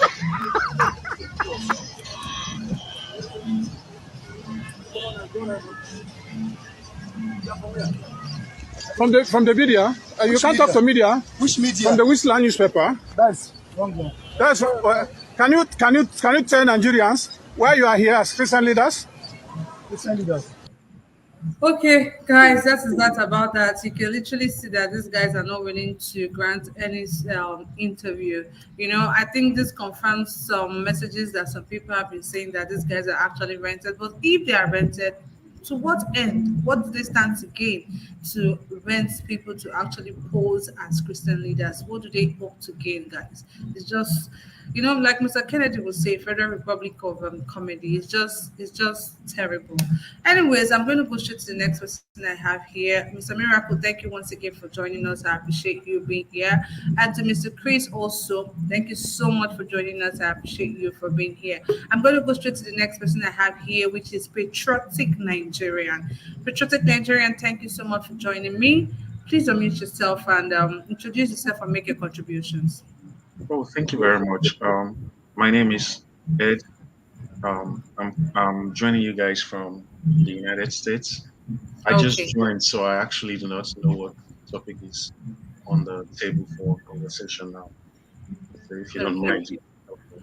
Okay, that is fine. I'll just give you a summary of what we're talking about. The CBN governor has also come out to say that anybody who is buying dollars with naira should be arrested, right? And the question is, how can they arrest those people buying dollars with naira? Because the people buying the dollars are like the top people in the country, right? Because everybody's facing the hardship apart from these guys.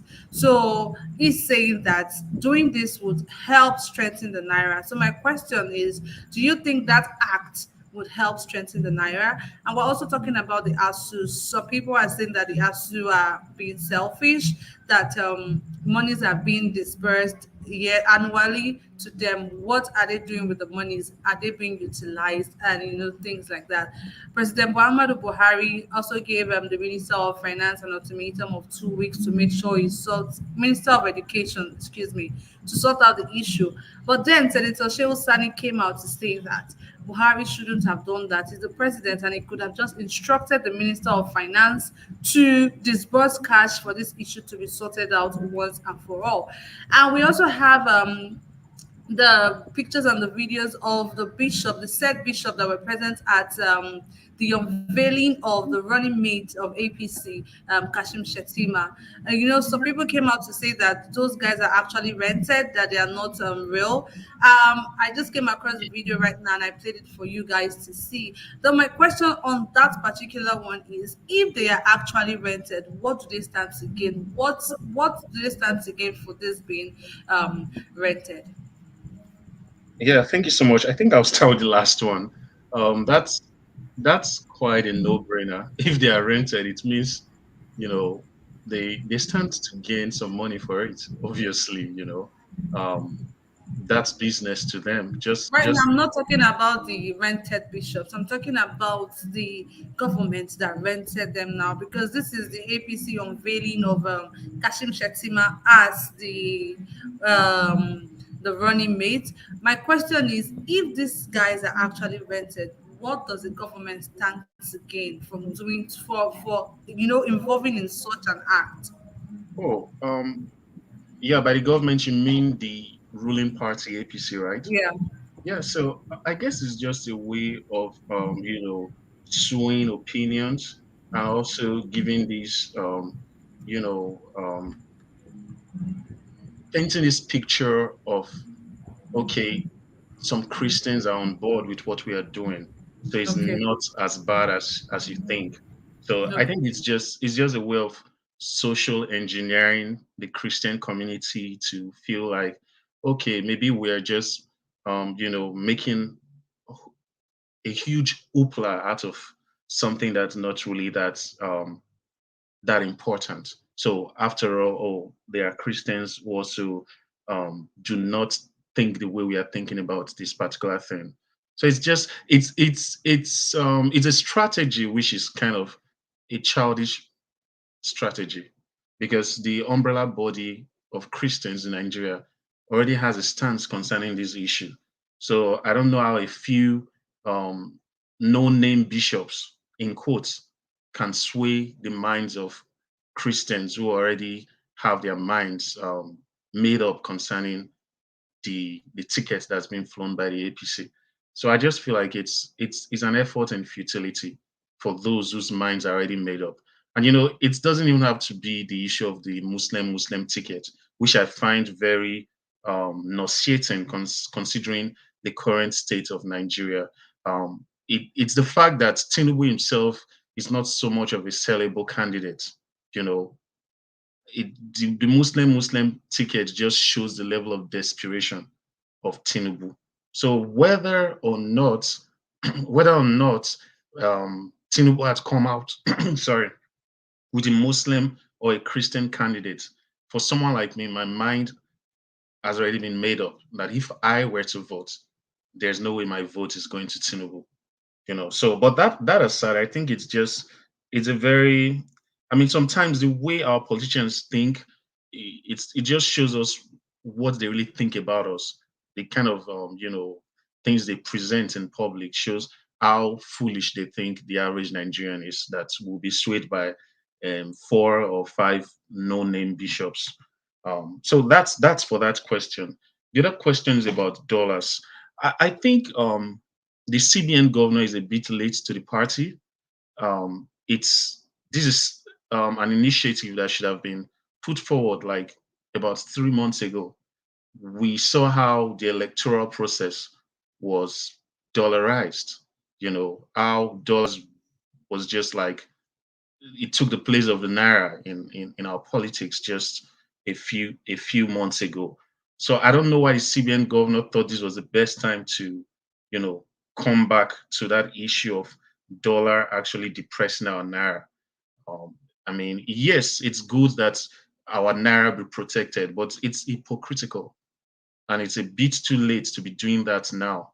You know, who when we think about the fact that the dollar is actually being ordered from the people that need it the most, not people that are using it to depress your current your the value of the naira. It's actually the people that need it the most, like businessmen who have to make imports. They need dollars to do that. You're not, as in now, you're going to come up with this draconian measure to deprive them of that, which further depresses your GDP. The students who need it to go study, you're depriving them of it. And these people just take very little chunks of these dollars at the end of the day. The main people who drive this dollar reign are the politicians, and you didn't do anything about them just a month or two ago. And then you talked about the issue of ASU and whether ASU is not being inconsiderate. You know, the issue of ASU generally, it's quite, it's more complex than we think. I have a little bit of um, insight. I won't say so much about ASU being a former lecturer in Nigeria before I left.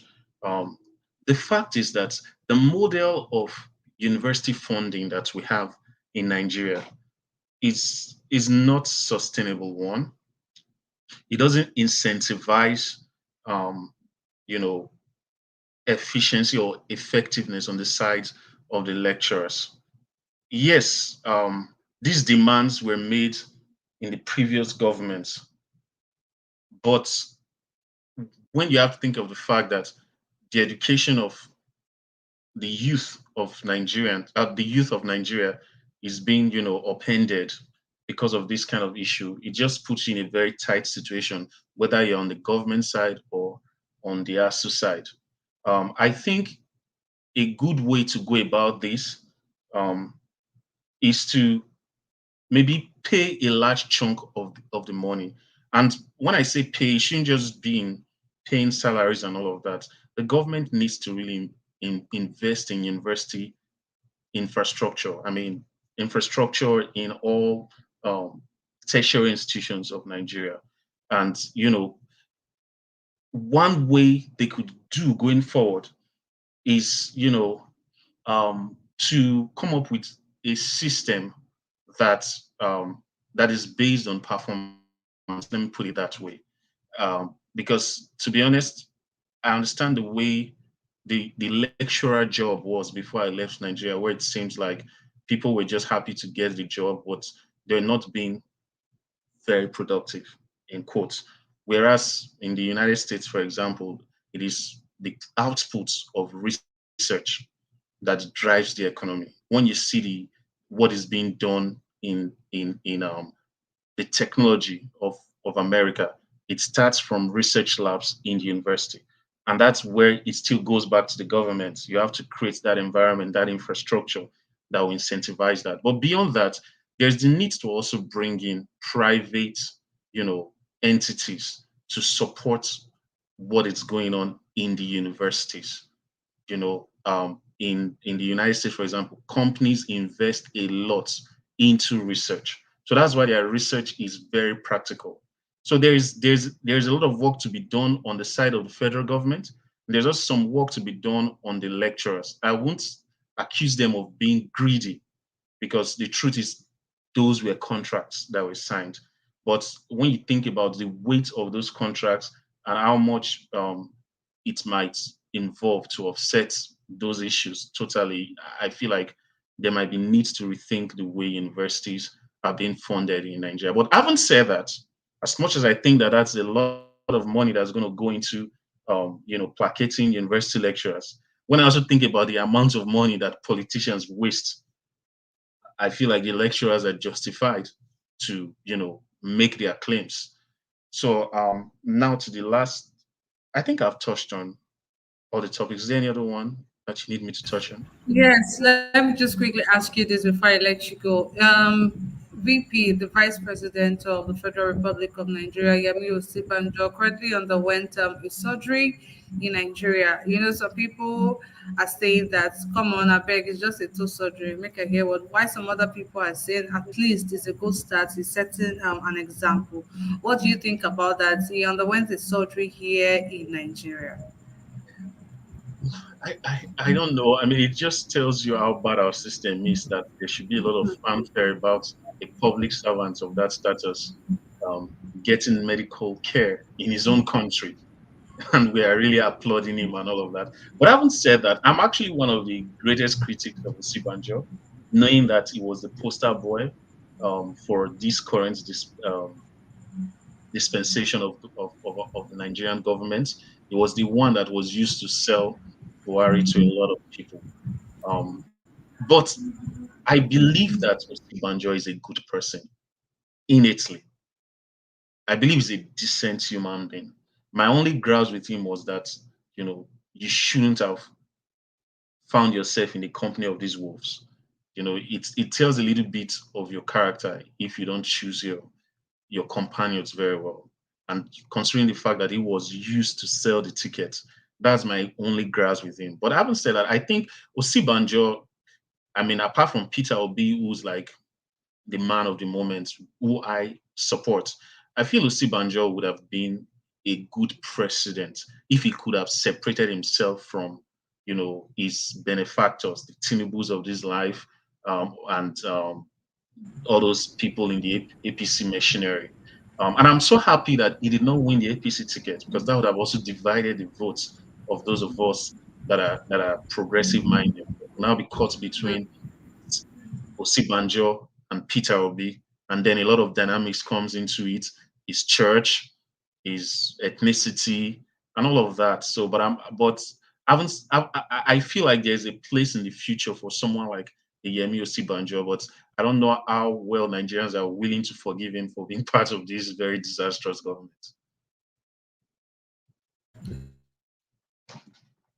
We can't hear you. You're muted. Okay, thank you so much, Mr. Ed, for that contribution. I'm going to come back to you shortly.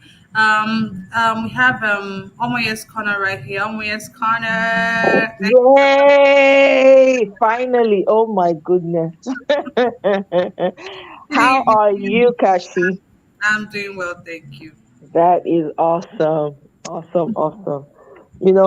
Yesterday I really wanted to join in because at the time I joined, greetings to everyone on the panel and everyone in the comment section. So I wanted to join in because I'm going to touch quickly on that and then I'll move forward. When I joined, there was a lot of gloom. People were talking about, the concerns and, some people were on the side of, let's just divide and just leave and all of that. So what I wanted to say to that yesterday was we can't be standing tall for the possibilities of the new that is coming, and then at the same time clamor for, let's go our way. It doesn't work like that. We have to project what we want to see. And words carry power, whether we like it or not. It's just a fact. You don't even have to believe in any sort of faith to understand that. Words matter a lot. Your energy is important. So what you put out is what you're going to get. So if everyone that's clamoring for Peter Obi, for instance, everybody, the momentum is getting bigger by the day. If we stay, the consistency and the power from the words of the mouth is what is generating it even much more. So we need to be very careful with our choice of words. You know, I personally am for Peter Obi Dati all the way. And I'm not going to relent on it because I see the possibilities. I see what can happen in Nigeria within the first few months. I can perceive what can happen.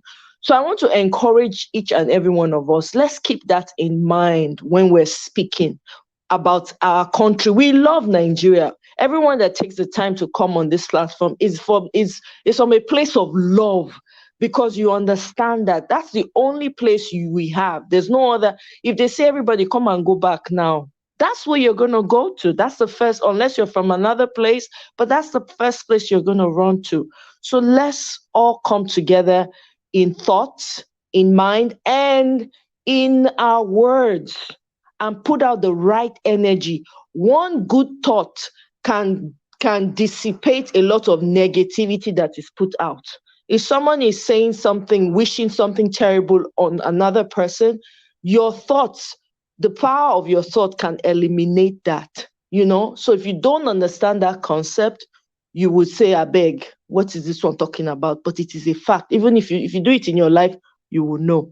Now, moving forward on this, with regards to that video that you shared with us about those pastors, I am inclined to agree that they were all made up.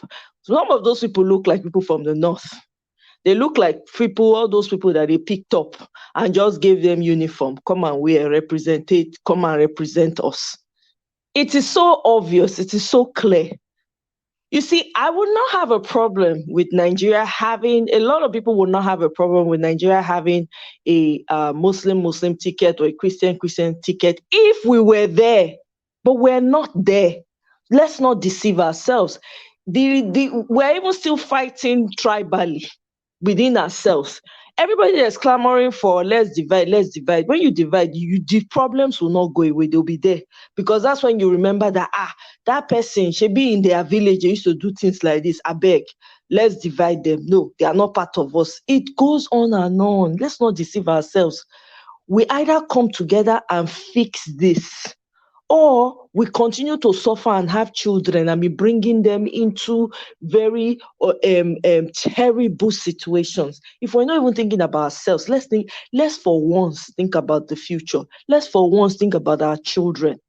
All those people don't have the interest of the people at heart.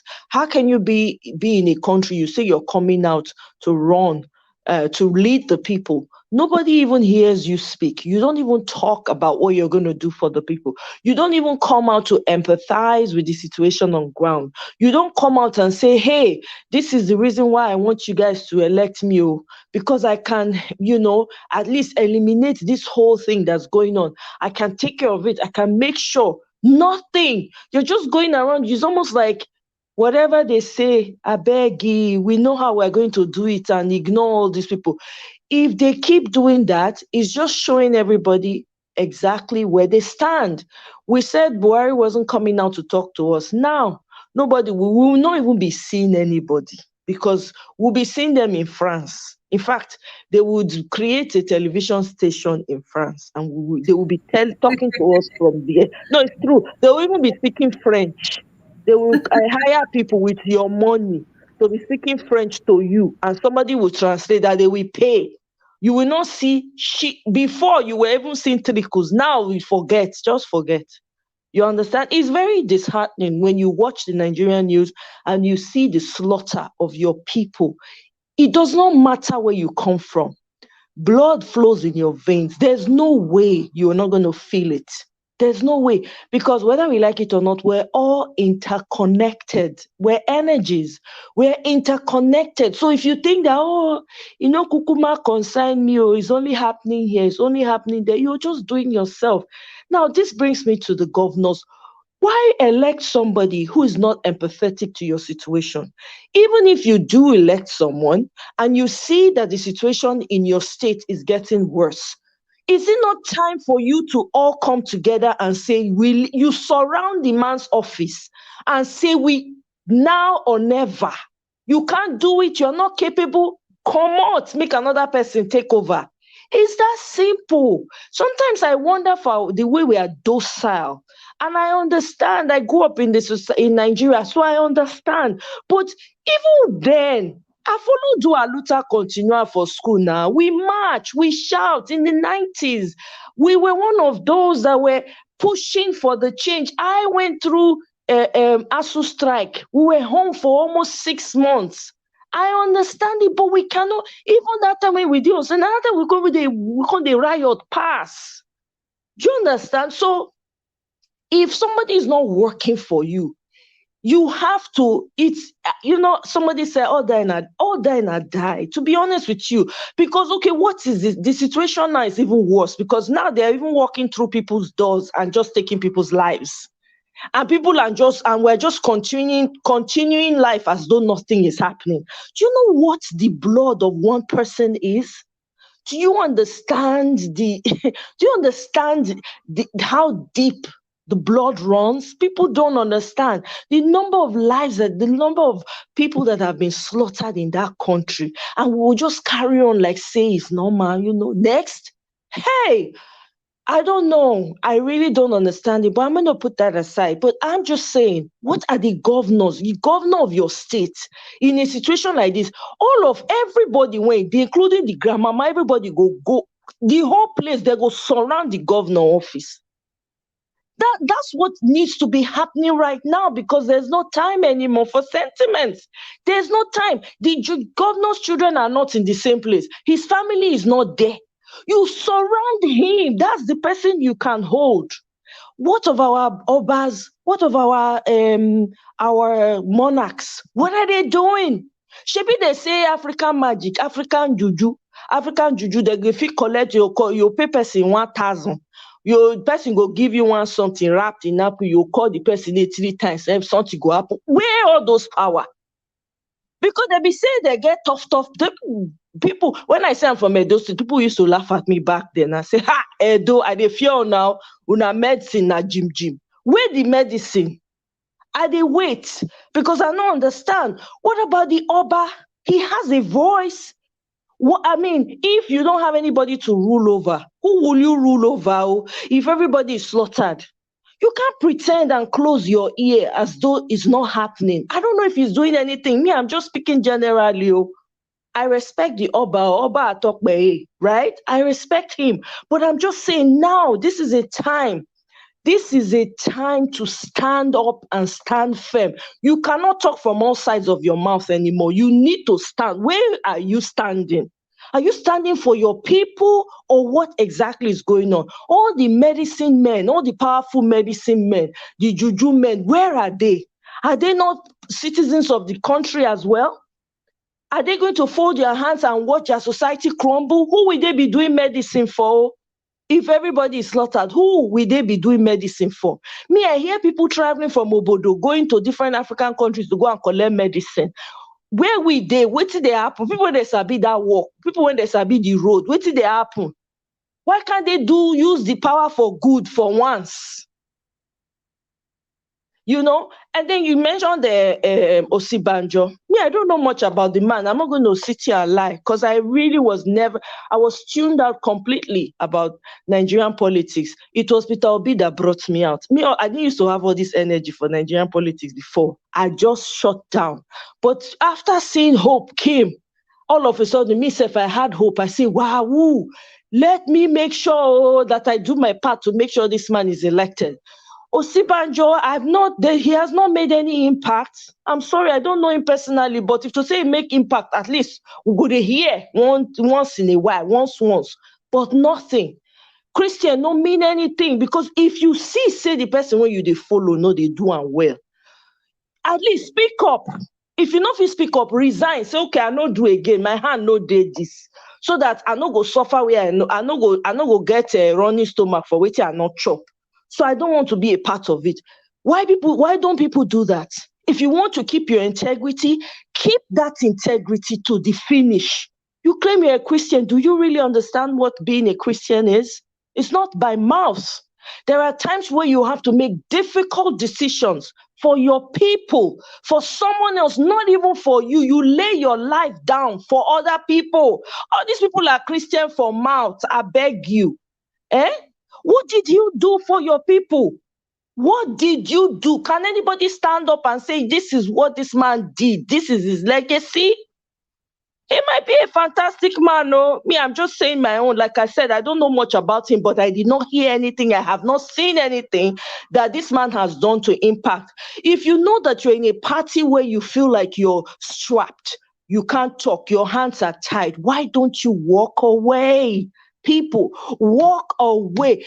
A good name is always better than silver and gold. I might be sounding like a broken record, but it is proving so true. Do what you can. You know that you don't want your hand to be involved. You don't want to be part of the whole mess. Walk away with your integrity. People would respect you. Your generations will remember you for that singular act. But because people don't believe in showing integrity where it is needed, it becomes, when you show integrity, it seems like you're weak, but you're not. You're actually powerful. Is it easy to say no to a position of power and walk away?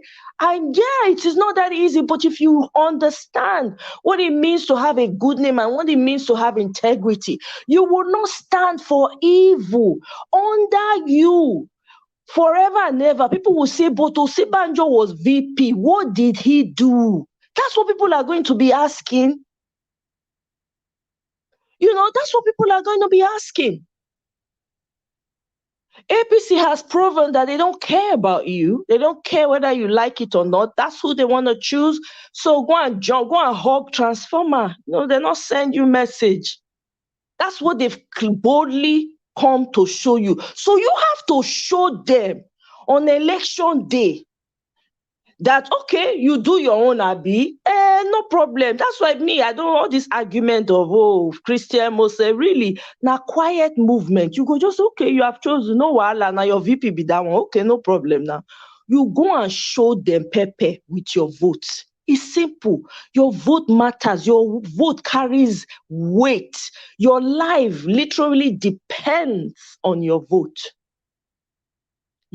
I was watching I was listening to an audio by, I think his name is David Hudain, who did like the guy is an investigative journalist, did a lot of digging into the APC candidate. I listen, I say, my ears fall off. I say, wow, woo. So this thing has been going on and people they still close their eye, choose this man. Well, I put that aside. If you have not heard of David Hudain, if I'm saying his name correctly, please go and find out about him. You will learn a lot about what's going on. What else am I missing, Kashi? Okay, about the buying of dollars with Naira. Okay. Isn't that embarrassing? Your own currency is not attractive to you. It is the currency of someone else, another country. Before I even say that, you guys talked about Osibanjo doing his surgery, whatever. I think I heard that at some point. Okay, now Osibanjo, what did he do? They flew all those doctors in, by the way. Maybe one or two were Nigerians. I don't know that lived in Nigeria, but most of those doctors were flown in. A majority of them were Nigerians. How about that? You fly them, it not be our money, you take fly them in. They flew them in, they're specialists in their various professions. That, to me, that's an insult. That's even worse. What's the point? What's the difference between going to get the care outside? What are you trying to prove? It's already out there. You guys do shopping for healthcare. What are you now trying to prove last minute? All those people left the country because you guys did not provide the opportunities. You provide the opportunities are not there, but they are now well trained. You now fly them. Isn't that money quarterback? These people, sometimes I go sit down, I go laugh for the I go just they laugh. Go, I don't want to cry. I go just they laugh. I go say, hey, wow, fly them with your money and my money. You give them food, though, then guess what? They'll put them for better place. So they'll stay for better place, better AC go blow them. They go chop better food. They go even gift themselves when they go plus the money, your money and my own when they go pay them. It is worse. It's just a shame. I can't wait for those people to leave. Right? Now, you are talking about the Naira money. Let me go back. The Naira, is not embarrassing? Our own currency, we don't take pride in them. If we don't take pride in what we have, please, how will somebody take pride in us? And people be crying overseas and say, oh, look at how they are treating us. But guess what? Your people don't treat you well. So why should outsiders treat you well? If you don't value what you have, no one else is going to value it. If you treat an outfit that you have, you know that's the only outfit you have, you treat it anyhow. Somebody else would come and use it as rag. It's just that simple. When Naira used to be $1 to Naira before, 1 Naira to $1. These people have turned the society, it's almost like it's a corporation. It's almost like they've never deviated from the idea that Nigeria has always been a corporation. I'm sorry, it is a fact. They treat it like a company they don't care about. You go and take out all the resources. I heard that cola nuts now you can't find it anyhow because they sold it to most of these Chinese people. Cola nuts, when we take they break this thing for village, when you go, they'll pray for you with kind or gogoro. People know they see them again like that. They don't sell them. People fold hand. They sell all the resources of the land to foreigners. We fold hand, they look. Foreigners will come get companies of our country. They go treat us bad. They go tell you so. They go pour water for the wound when they don't cost for your life. All this need to change. You no get where evil the evil reach. You no get choice again. NATO, you no get any choice. You go hit wall, you no go get where you go again. That's what's happening. For me, it's Peter Obi. If this has not opened anybody's eyes, I don't know what else will. Even those that are still sitting on the fence and fighting to stay with the old, they will come around. Maybe it's not now. Maybe it will not happen all of a sudden. But I eventually know that people are going to come around. Because even the dollar that you're spending, right? They don't just dole it out freely to you. You don't work, you don't get paid. It's just that simple. And your leaders are using another person's currency. The CBN governor that said can he direct those statements to the people that we know are really the ones at fault?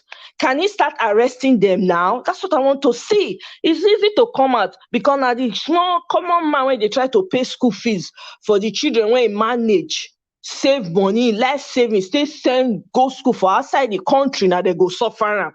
Not be the ones when they're on top. Can he direct it to those ones? Can we start seeing arrests of those top officials that have been using dollars instead of Naira? All these people are hypocrites. I'm sorry.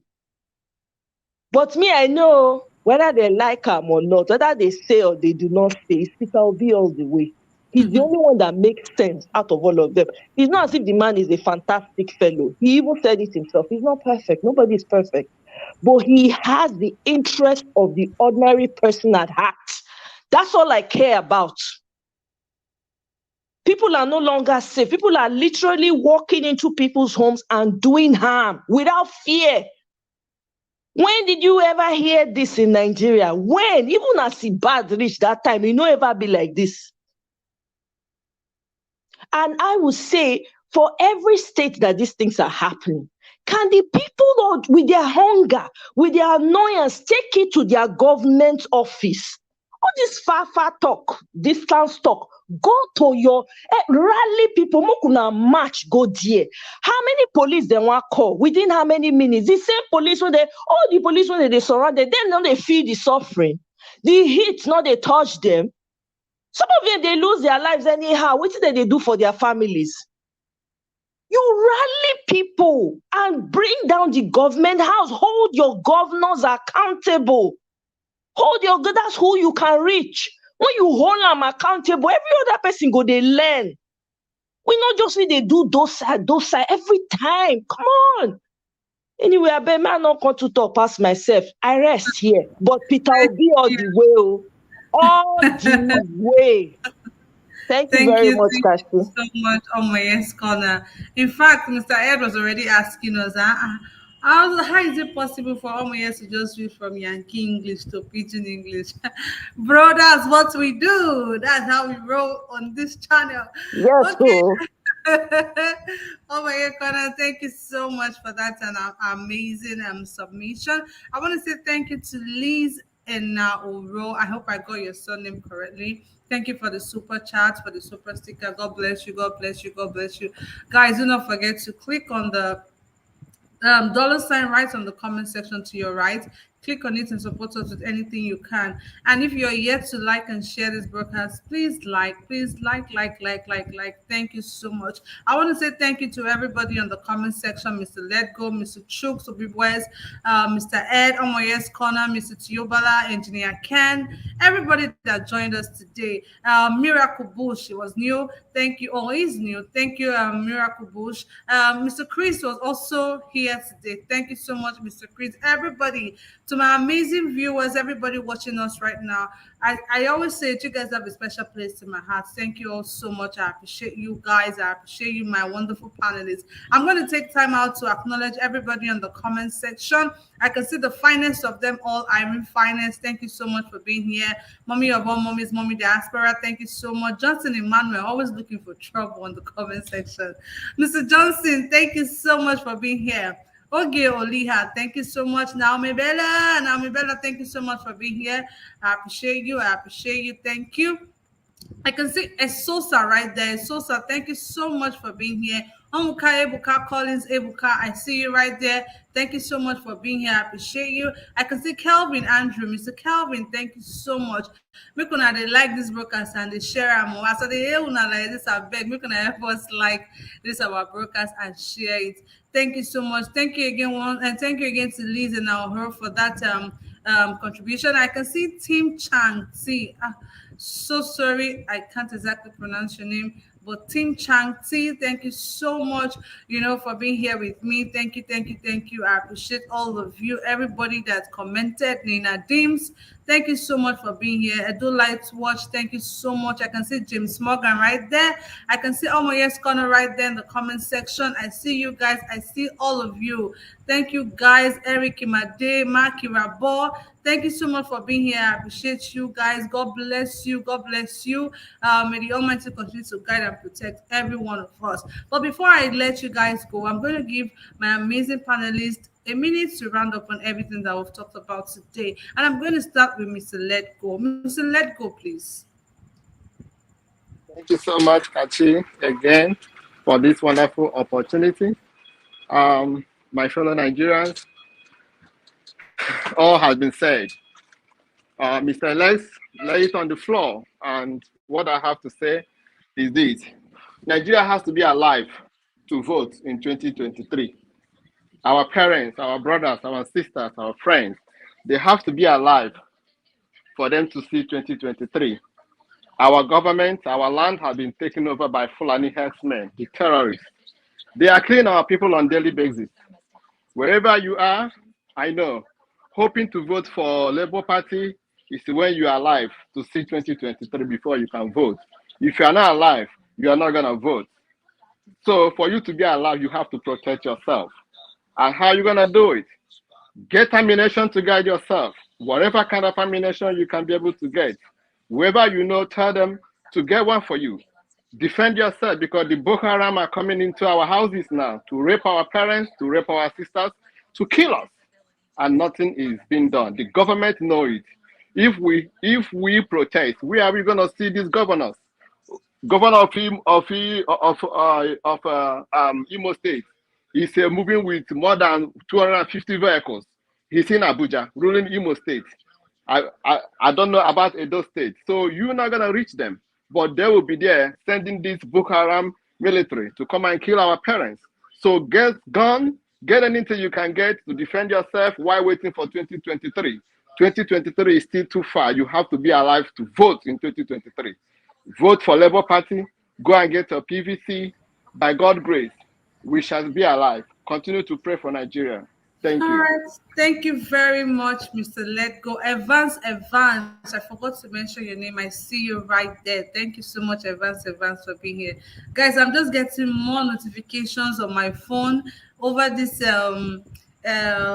bishops, that was present at the unveiling. I wish I can share it with you guys. It's late already. Our time is already fast spent. But tomorrow, I'm going to share it with you. A man just came out and said, "I'm Bishop. This is not my mechanic, Kamoru now. This is not Kamoru. So Kamoru now, I be Bishop. Hey God, oh, Naija, I hail. I truly salute for now." Anyways, we don't know how true that is, but that's just a tweet, by a guy that literally said, "This man is Kamoru and he is my mechanic." Oh my God! Now, wow, Nigeria, I hail you now. Anyways, I'm going to move straight to the next person I have here, which is Mr. Chooks Obiboys. Mr. Chooks, please. Thank you for bringing me back. We've said everything, and I believe the listeners, they have heard what we said. They put on their own contribution in writing. I use this opportunity to thank everybody. Talking about the bishops, it doesn't surprise me. They might not even be rented. We all are here when Buhari won the second election, as they said, and we saw what the bishops did. So it's not a surprising thing. APC is a magical party, like Oshomolo said. Once you join APC, your sins are forgiven. So I don't doubt that they come there willingly. When they come there, they get something to gain from it, protection, whatever. So I just want the students to have a voice, because it's really disappointing on their side that they didn't have a voice, in all happenings about them. This is their opportunity. Let them have a voice now. Let them talk. Let them say where they belong, because it's like the previous speaker said. When I read the document, the agreement between ASUU and the federal government, I understand that it is not about the money. It's not about the money, but how the system runs. I even listened to ASUU chairman when he said that somebody who had 95% still fails in the system when they tested the system, which is what is used in Europe, independent of the school, so that they can make money by themselves, so that they can bring in independent organizations to run this to run schools. Because schools, there's a lot of money involved in schools. There's no amount you're gonna give them that is gonna be sufficient. But because of the law, because the government want to have control of the school, and this is why everything is like this. They've succeeded in keeping everybody aside, because they know that when we get proper education, they cannot be able to do what they're doing. I'm just heartbroken for the students. Thank you. All right, thank you so much, Mr. Chooks.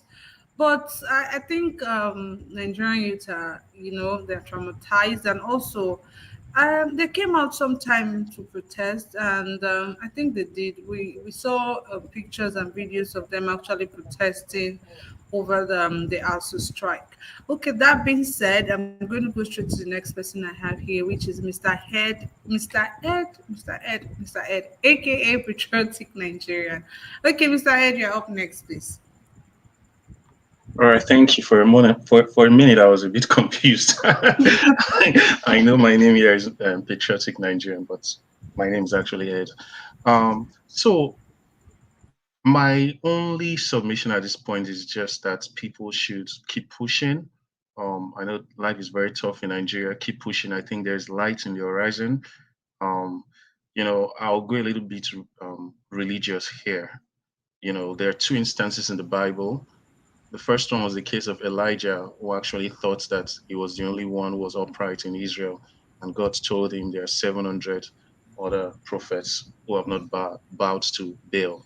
And then there's also the case of Elijah or Elisha, who, when he was being attacked, um, the the servant was very apprehensive, and Elisha said something about those that are for us are more than those that are against us. So I just want to encourage the Nigerian electorate out there, especially the young ones, that on this obese project, there are a lot of people that you would not know are for you now, but there are a lot of people in their closets, they are obedient.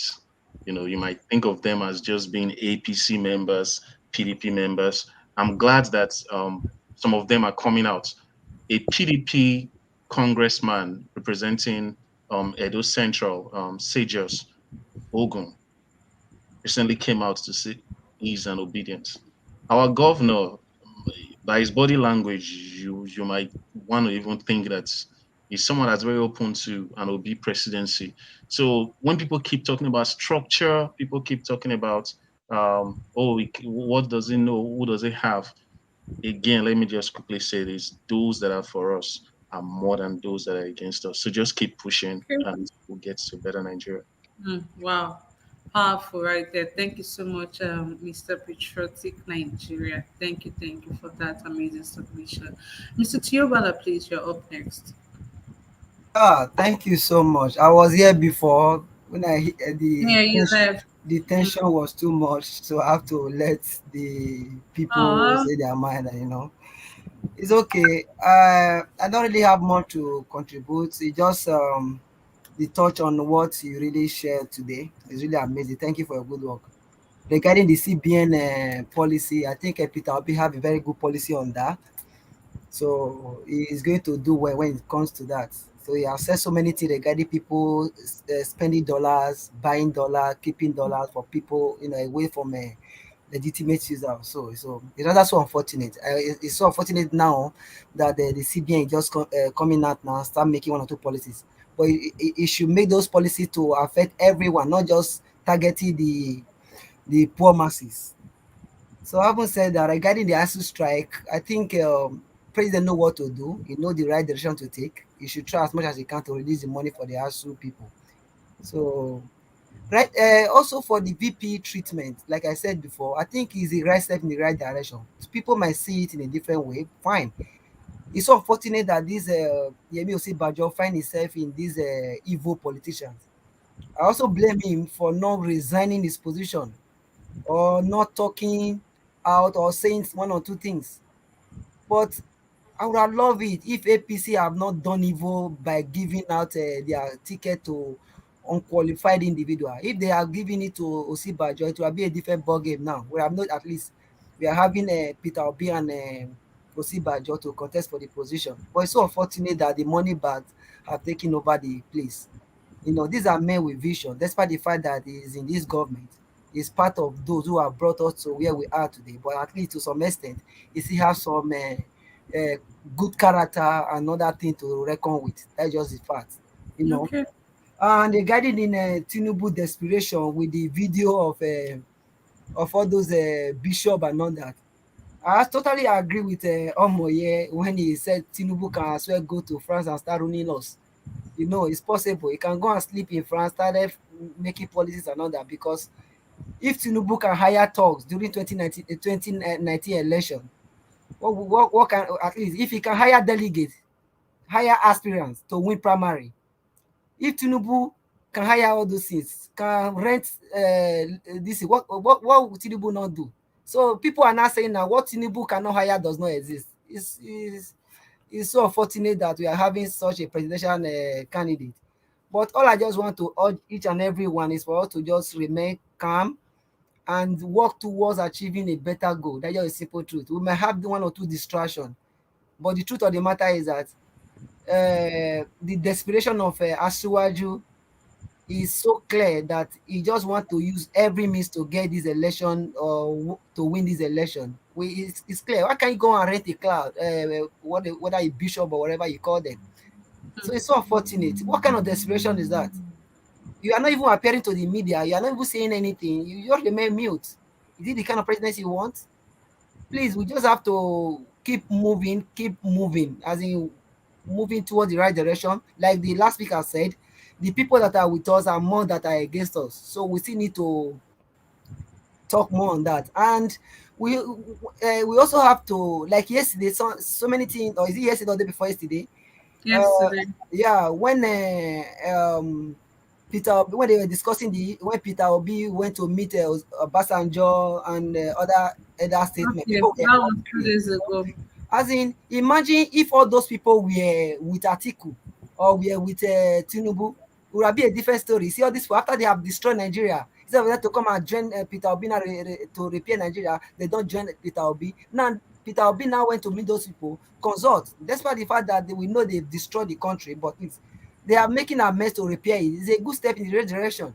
We should not just be condemning everything, you know. We just have to, and we should try, caution all those people. Whenever they are here, they will be talking about dividing the country. They will also be supporting Peter Obi. Which direction are you? Let us know your direction, please. And whenever such people are talking, you just have to caution them. I just simple truth. That is most of the time, I get angry with such people. I don't like it because we are here, put on all our time, our money to ensure that we have this thing done. It's possible. Yesterday, almost about some youth in Benue State donate almost $1 million, bought food, bought everything, went to celebrate Peter's birthday.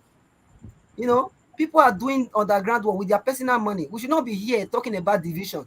We are here to fight a common goal to achieve these great tasks. Please, Yeah. thank you. Okay. That's an amazing submission. Thank you so much, Mr. Tiyobala. Thank you once again, everybody. That has brought us to the end of our broadcast today, guys. Do not forget to join me tomorrow, 5 p.m. Nigerian time, and tomorrow morning, 10 a.m. Nigerian time for our newspaper review. Thank you all so much. Thank you, guys. I love you all so much. Thank you. I keep saying it, words alone cannot qualify how grateful I am here, having you guys being here with me. Let's keep pushing. Let's keep pushing. There's lights at the end of the tunnel. God bless you and God bless the Federal Republic of Nigeria. I remain Kachi, and this is peace out for me. Bye bye and ciao ciao.